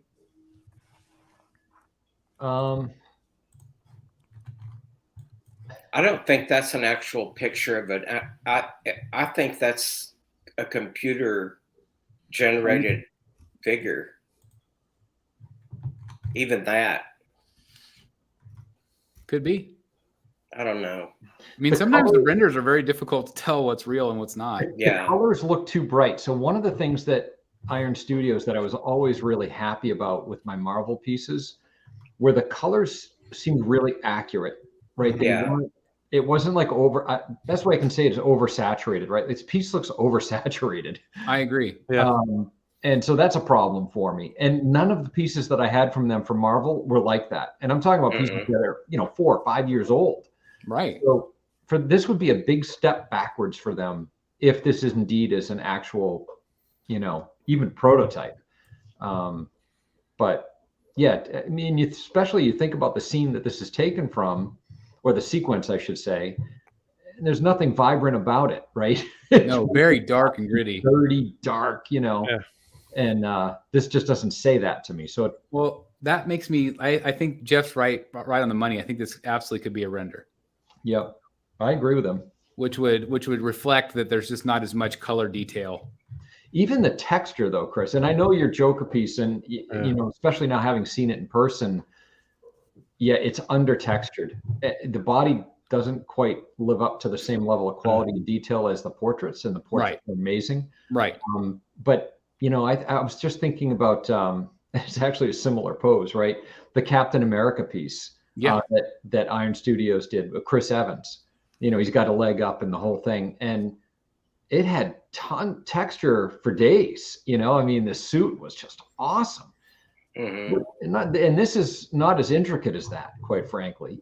Just duplicating a leather jacket, and I don't know. Could use more weathering too. Yeah, and right. Like it should look beat up and everything. Yeah. Right. It looks good, like he just came out of the store or something. But it very well could be a render. Yeah, I mean, he was literally in hell. I mean, it's just like he needs to reflect that. Yep. So anyway, well, time will tell. But again, I am disappointed with what I'm seeing here. I do feel like it's a step back. But if it is a render, that does make more sense. Yeah. Speaking of Iron Studios, they came out with a whole bunch of 10 scale stuff this week, including a Batman the Animated Series line. What do you guys think of this? I think it's pretty awesome. Yeah, it's cute. Yeah. People have really trashed the Harley not being accurate face wise, and I agree with that. I think that they definitely should redo the face, or they could have done differently. But again, it's just so cool. I mean, you could imagine Iron Studios goes so deep in their line. It'd be really neat to have all of these. Yeah. Oh yeah. It gives you an idea. The base is, fairly good size. And then of course you have the Joker, and the bases do go together. And it's, it's not perfect to the animated series either on that face, but it's close. And it just gives you a nice option again if you're a fan of that series, and I just think they're really cool. Let's move on to this piece. We talked about it last show, but now we got all the photos. Ahsoka Tano versus Darth Maul. After seeing the photos and the price point, what do you guys think? I think if you're a Clone Wars fan, it's a really nice piece. Mm-hmm. Yeah, I like it. It's like super dynamic. Yeah. Here's the dimensions. So it's not massive.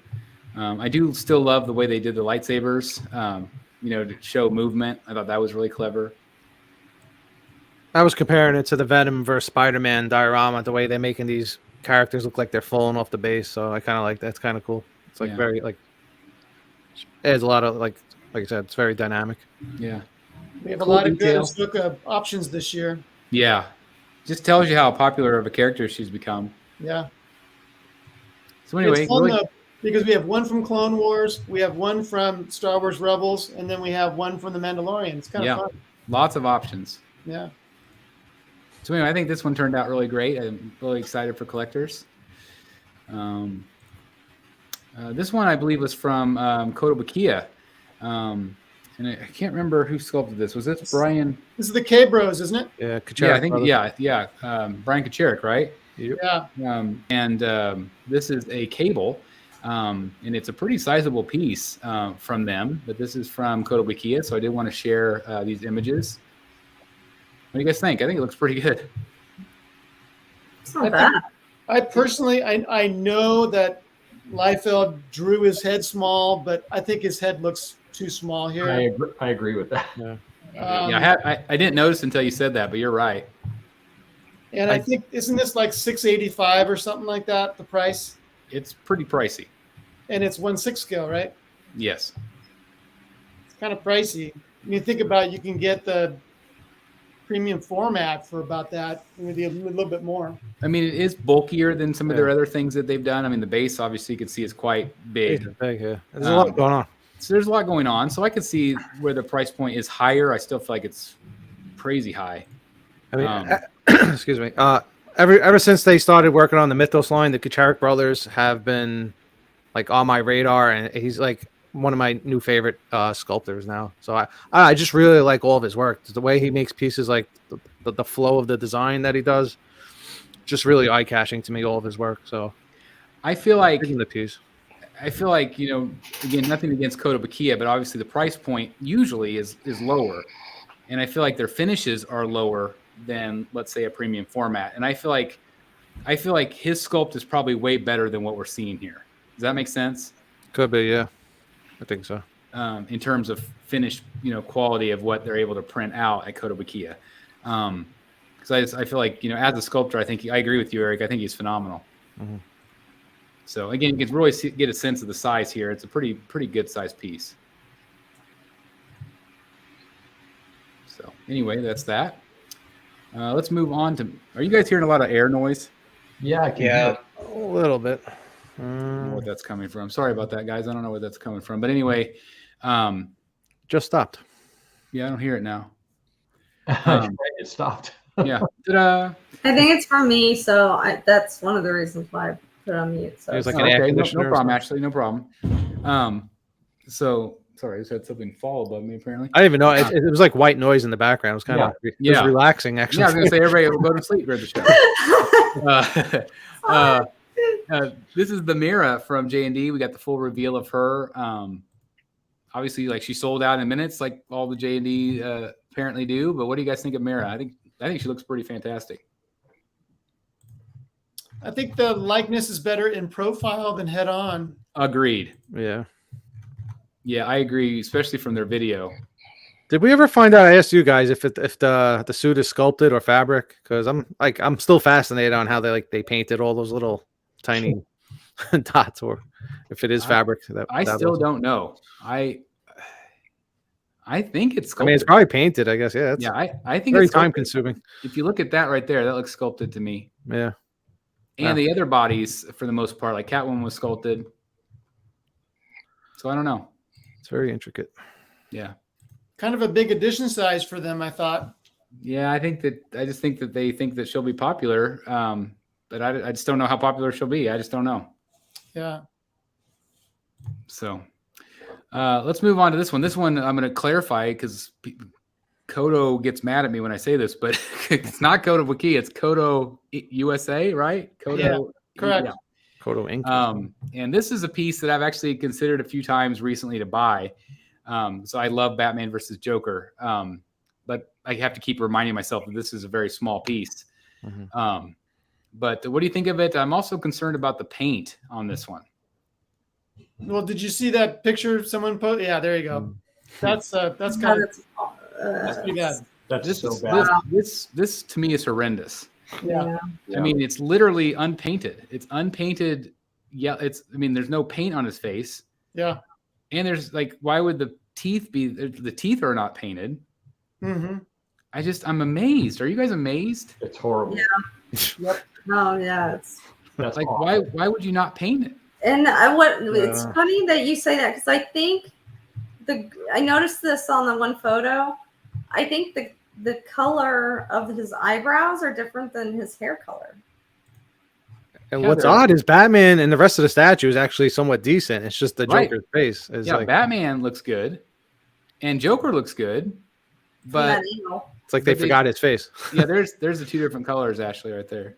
Yeah, that's what I think it's two different colors altogether. I don't know. It throws me off. Yeah, no, I see that too now. Yeah. There's Batman. I mean, Batman looks decent, I think. I mean, it's okay. Yeah, I mean, the rest is okay. It's okay. One thing I kind of wondered about is if they thought nobody would actually look at it. Yeah, I was thinking that too. And that, it's a good far away piece. Nobody's going to look at the top of Joker's face. Yeah, he's upside down. But even I'm just going to play the devil's advocate. Let's just say that like their thinking was that Batman is punching him. You can see Batman's got his kind of bloodied whatever, and maybe like some of the makeup had wore off or something like that. But like, how do you get away with not painting the teeth or the gums? It's just like solid concrete under there. Maybe it's dead Joker. Okay. And you can't blame the pictures because you could clearly see his eyes are white as right. White can be, white as rice. So, and maybe they thought they couldn't separate. I don't know. I'm just dumbfounded by that. Yeah, I'm not sure if painting would help because the eyes are painted and they're just atrocious. Atrocious. Yeah. That's what even throws it off even more. The eyes are just so bright compared to everything else. It's like, well, one's going this way, and then the other. Not to mention the pupils and everything else going on. I just don't. I mean, I think the sculpt is good. I think the profile looks fantastic. Yeah, the sculpt is there. But holy moly, somewhat. So I don't know. And how much were they asking for this? I think it's $350. Yeah, $350. But it's tiny. It's what's the scale on it? It's really tiny. Well, you can see it just by his hands. I mean, you still got to throw some paint on the face, though. You can't just like. Yeah, that's right. So anyway, we'll move on from that. So this was. Have we seen this Flash before or not? Not fully. I think. Okay, I didn't think so. I remember they teased this like whirlwind thing. Yeah, we saw the whirlwind. Yeah. So this is from XM. It's going to be again available in quarter scale and also 6 scale. There's switch out torsos with this one, so we'll take a look at those. But again, I'll kind of scroll through and I'll let you guys talk about it. What do you guys think of this one? Yeah, like I was telling Jeff Delaney, like he posted in his group today, the Secret Sanctuary, and I was like dumbfounded because I was trying to figure out how it was 2 different poses. The way they like engineer this is pretty creative because like on this one he's clearly running forward, and then the other one they just, even though the legs are going forward, they just gave like a slight twist to the torso, and it still kind of works. I mean, it looks a little awkward, but I think it still works. It's pretty incredible because again, it does give it 2 very different looks. Yeah. So again, I'll kind of go back through here and so you can see some of the photos. So obviously, again, there's the lunging forward. I think the portrait looks great. Portrait looks amazing. One thing that people don't like is that he's got battle damage. He's got dings and scratches. Like look above his eyes there on his head. Mm-hmm. He's got that all over his costume, and people are like, "Well, wait a minute." Flash wears a very thin, skin-tight costume. He wouldn't have that battle damage that you would see on Iron Man, for example. Yeah. So it's a strange choice. And I just don't know enough about the character because I mean it does look like a very thick, like rubber material almost. But it also looks like it's a bad casting. No, I could see that maybe. You can see the lines and stuff. Yeah. But I don't know. It doesn't bother me. I think it looks okay. Look at the detail in the boot. Really cool. Jeff, what do you think about Jeff Delaney? Would you pick this up? The forward motion torso to me is extremely similar to the Sideshow piece by Daniel Bell. The one where he's kind of looking back and doing the whirlwind thing with his arm is a new pose for him, which I like. So I'm going to wait and see the price, which is probably going to be really scary because of the 2 torsos. Yeah. But I think I like it a lot. I think it's a really nice Flash for anyone looking for a Justice League line. But I'm nervous about the price. The base is cool, or you can swap out the torso and splay it. As much as I like that Daniel Bell sideshow piece, it was a big miss for me because they left out the lightning bolts. I think that statue really needed that, and XM gave it to us here. So I feel like this is a more dynamic. Yeah, that too. Yeah, like, and I think Jeff's brought it up in the past. Like you try to, pair that statue in your collection, and he's just so dynamic running forward compared to like other statues, to where they're like a little bit more museum style, and it looks a little awkward. To where like XM gave this like a more static pose with like that whirlwind effect. So, I do wonder why people keep giving us Flash statues with torn up street bases. I mean, it happens again and again. It's very overdone. Man, if I was mayor of Central City, I wouldn't want Flash in my town because he's No. shooting up the streets like crazy. Oh yeah, No and doubt. they advertise this as you compare them to make it look like Reverse Flash is chasing the Flash, or I guess And- vice versa. Yep. Speaking of him, we also got the Reverse Flash as well in 6 scale and quarter.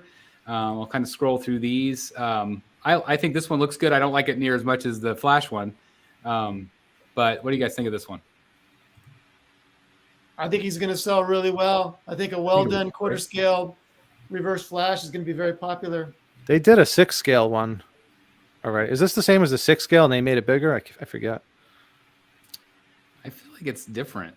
I think it it's might be. different. Yeah, I think it's different too. This looks really good to me. Yeah.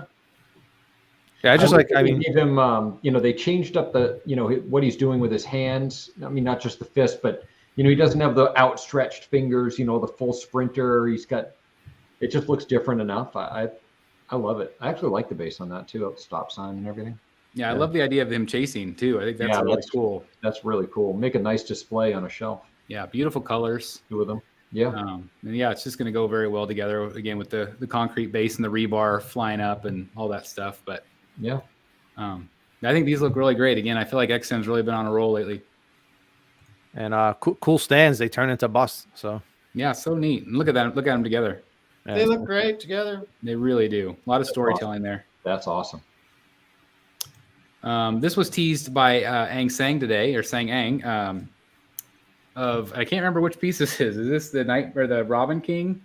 Yeah, Robin King. We saw some renders of it, but here we get some painted sample here. That's pretty disturbing. Yeah, Pretty definitely. disturbing. Pretty terrifying. So that's the only image I have so far, but I wanted to make sure I shared it with you guys. Peacemaker, we just got through watching that series, really enjoyed it, and Hot Toys is doing a Peacemaker. And some people have critiqued the tongue and the look, and actually it's pretty accurate actually from a lot of the times where he stuck his tongue out like that. Again, I always go back to Jeff Morris because he's our Hot Toys collector. What do you think of this one, Jeff? Yep, you muted, I think, Jeff. I think Chris, you might have muted him. No. Oh, nice. It needs a second head sculpt. I've seen some really good custom ones. I have 2. Like, why do you think that they didn't do a regular portrait? I don't know. I think it would have been a no-brainer for a lot of people. Yeah, Because it looks pretty good. I just don't think it looks enough like Cena to me. No. The Prime One is so perfect. It's so perfect, but I feel like it's a miss here on the portraits. Yeah. Which is too bad because I think this one is cool in itself. It's got eagle-y. Mm-hmm. Yeah, Prime One screwed up on that. Why didn't they include Eagly? I don't understand. Like, why would that not have been a bonus or something? So weird. I know. Rather than that starfish thing. It's But almost I guess it's from Suicide Squad. Oh, Yeah. Oh, that's true. You're right. That would be a licensing thing, I bet. You're 100% right, Jeff. I'm sure you could just search for a statue of an eagle and find one easy. Not maybe. Yeah. Yeah, that would have been a no-brainer piece. So we also got some other reveals from Iron Studios again. We'll go back to them. These are 10 scale, but these are all from the original Justice League movie. So again, if you're thinking, okay, I just wish they'd make more Avengers pieces because they've made a million of them. Now you get your hopes up, and here they are. So here you go. Got Captain America. We got Hawkeye. Their 10 scale stuff must be selling like hotcakes. Hotcakes. They just can't make enough of them. That's what I'm saying. Like, it's just crazy how many they're making. That's Iron a cool Man. display, though. It is People really have cool. asked for something like that since that movie. Yeah. I think they all look really good together. I have a photo of that. I feel like that likeness is incredible. Don't you guys think? Especially for 10 scale. 10 scale. I think that looks phenomenal. Hello, Weta. Yeah. Yeah. Like, I'm just amazed. I'm like, that's really good. And we also have Thor, which is not bad either. I think it looks pretty good. And then here they are all together. Really cool scene. Yeah. There's something wrong with that image, though. Black Widow looks so much smaller than everybody else. Yeah. Mine's probably photoshopped. Yeah. Well, clearly it's photoshopped. Yeah. But I do think they look good. Yeah. Yep. Me too. They also did a Phoenix in 2 different versions, which is available right now. We have this one, and then we also have the ones with the wings. Wow, that's cool. And she's pretty pricey. She looks great, though. Yeah, I mean, look at that. I just think it's fantastic. I really like it. Yeah, I do too. I think they just really did a good job with this one. The fire looks great. Just Unlike, too bad. Again, it's too bad it's 10 scale. Unlike that Sideshow diorama. You can see the size of it. Pretty big. That's cool. Looks fragile. Yeah. Yeah. But I'm assuming this is all like plastic. You know? Yeah. So I don't know how breakable. I mean, I'm sure it might break, but I think it's probably a solid plastic. Mm-hmm. That's Maybe. cool. I don't know. I like that a lot. They also did a Snape, which I thought was pretty cool. We're big Harry Potter fans in our house, and this is my favorite character. Mm-hmm. Looks good. So I think it looks good. No, I mean it's not perfect Rickman, but it's you know it's close enough. I think. I like the base and storytelling elements there. Yeah, for sure. They also are doing a Dementor, which I thought was really cool with the smaller Dementors on the side. Yeah. You can actually see Hogwarts there at the bottom. I thought that was really neat. Mm-hmm. Kind of a forced perspective look, but very creepy. Also, they finally updated. They teased this, I think, last year with the. What is this? Good, the bad, and the ugly. Yeah, thank you. I actually had it. The Clint Eastwood collection. We weren't sure. I think no one knew for sure whether it was going to be statues or figures. And so obviously it's going to be figures. I think it looks pretty good. Looks really great. Kind of a young Eastwood there. But again, I think that's going to be popular among collectors that want some classic movie pieces in their collection. And it is a Sideshow. It's not Hot Toys. And they teased a Dirty Harry. Yeah. Yeah. So those are cool, I thought. I threw in some images. PCS has updated their sculpt. I think this looks fantastic. That looks good. Yeah. They also added texture to the suit. So they updated the suit texture, some suit elements according to Ant. And I just think it looks fantastic, that portrait. And then there's a second portrait as well they've updated. But it looks really good. Yeah, they both look great. Yeah. So, it's just so cool that people that already ordered this and they ordered it, not even loving the other portraits, and they're in for a real treat because I think these look really good. Look at that. So cool. If I was a Wolverine fan, I'd buy this. This is neat. Yeah, I would want something like that in quarter scale if I was a Wolverine collector. Oh, yeah. Looks great. They also teased this particular character here. I can't remember what film this guy's from. Oh, yeah, I remember him. Yeah. Oh, isn't that he's from Bloodsport, right? Yeah. Sport. Yep. Can't remember. It's like Sallow or I can't remember his name, but the base is really cool. Again, that's going to go with that. Those great Bruce Lee, statues they've done. But obviously they're going to do 2 different versions, different portraits. So I thought that was cool. Gotham Goon said Bolo Young. Oh, that's it. Yeah, that's right. I was way off. Sorry, guys. They also updated some images of their Street Fighter piece here. So Chun-Li or something. Chun-Li in their wedding gear. And again, I know nothing about this, so I'll just let you guys look at the images. But I thought she looks really pretty. It's I like the black dress even better than this one. And speaking of that, it's right here. Yeah, it's neat. So yeah, the black dress looks nice. Yeah, that's amazing. That's from the season pass. So, and that is the end. Cool. Wow. That's Not A lot of bad. photos. So again, not as many photos this time because there just hasn't been as many reveals. I think in the next couple shows we'll probably have quite a few because I think we'll start, getting toward that summer reveal shows and things like that. I know Prime One's going to do one. I know Queen Studios is going to do one. So again, we'll have a lot to talk about. But you did miss one. Of course I did. You always have one that I missed. What did you find? Iron Studios revealed a really nice 1/10 Scarlet Witch. I did miss that one. I did. It's a really, really nice sculpt. She looks fantastic. They actually came out with just a ton all at once. Like, it was crazy how many they revealed. And I don't even remember them having them revealed on some of their reveal shows. So some of them were definitely a surprise to me. But I think that one looked great as well. Absolutely. Anything that stood out to any of you guys in those photos that you're wanting or going to add? For me, it's possibly the Pattinson Batman.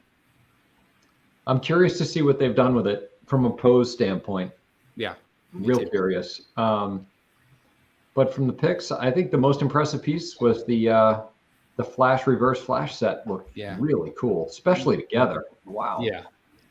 Really, really cool. And also Catwoman for me is a possibility. I don't know if I would look good.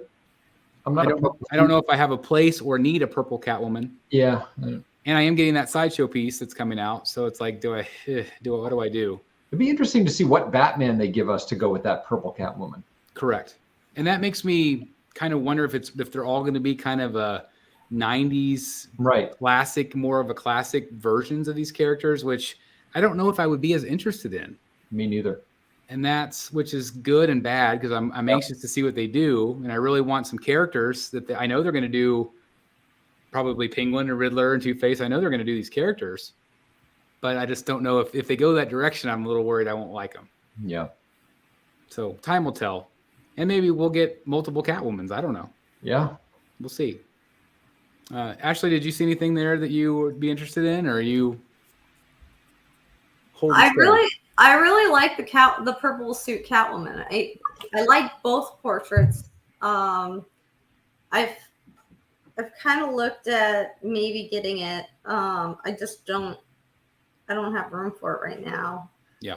But I like how playful it is. I really like the suit. It gives it a classic vibe. I really like the classic vibe. And it's just kind of adorable. I like it. Yep. I like her too. I think she's fantastic. I really like her height too. Yep. How about Eric or Jeff? Anything on your radars? I'm going to give some love to the smaller pieces tonight. I really like that Wolverine we just saw. I really like that Phoenix we just saw. Even though Jeff brought out a good point about Cable's head, I really like that Kucharik Cable statue by Kodo or Kodo Bukia, whatever they're calling themselves these days. And for larger scale stuff, I really like that Mera. Yeah. Well, that Wolverine's big too, isn't he? Isn't he? I think he's 1/3. Oh, is he? I thought it was a smaller piece. PCS. Okay. Yeah, I think it's 1/3. Oh, cool. I thought it was small. So he's pretty good sized. I want to show some love to that animated series too. I think that's exciting for collectors because imagine if they do them all. I think people are going to eat that up. Mm-hmm. You might get your Clayface. Might get my Clayface. Hell, I'd take a ventriloquist. That'd be awesome. There you go. Yeah. Oh, I love that. But that is a rabbit hole. It was really, I think, a conversation I had with Dan when he was here. Is I am quarter scaling up. I can't go backwards. Yeah. I will review things, but I can't keep them. I cannot. I just can't. I can't do it. I have to stay focused, and that kills me because there's some great smaller scale pieces. Yep, there are. There really are.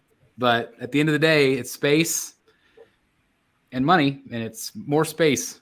Yep. Really, that's the issue. So anyway, thank you everybody for watching. I really appreciate it tonight. Please smash that like button if you haven't done so already. Thanks everybody for interacting with us this evening. And also, again, I just want to remind you all that our next show will be our auction show. So definitely check that out and join us. I'm sure there'll be all sorts of surprises. I'm amazed what Dan and Jeff especially are able to pull out of their CGC collections. And so we'll see exactly what we have up for sale or up for auction. So hopefully we'll have some great stuff for you guys. I'm always amazed looking back at the older shows, how many great items we had. And again, it's all thanks to you that interact with the chat and bid. It's just so much fun. So anyway, thank you guys very much. And anything else you guys want to say before we head out tonight? No, just everybody have a great time watching the Batman. Yeah. You're going to enjoy it. Absolutely. Just enjoy it. Relax. You know, it's a traumatic movie. It's hard because we're trying to get away from the real world right now. And it's kind of true to life, you know, real world in this film. But I really think you're all going to enjoy it. It is one of the best movies that I've seen in a very, very long time. And again, it makes me want to go see it again. So again, I hope that Ashley and Jeff enjoy it whenever they see it. And again, probably most likely we will have a live reaction show, a spoiler reaction show, probably on Sunday, most likely. So if you're interested in, you know, joining us for that and chiming in with your own thoughts and opinions, if you've seen it, please definitely join us. And if not, and if you don't want to be spoiled, then don't watch it until you've seen it. So anyway, thank you guys very much for watching. I did want to mention also this guy right down here, if I can point whatever direction that is, please definitely check out Secret Sanctuary as well. Show him some love and make sure you subscribe to his channel if you will. Thank and you. Again, we'll be back in a couple weeks for that live auction show, reaction show, probably Sunday. And again, just thanks everybody for watching, and we'll see you soon right here in the Batcave. Bye, everybody. Bye, guys. Thanks for watching.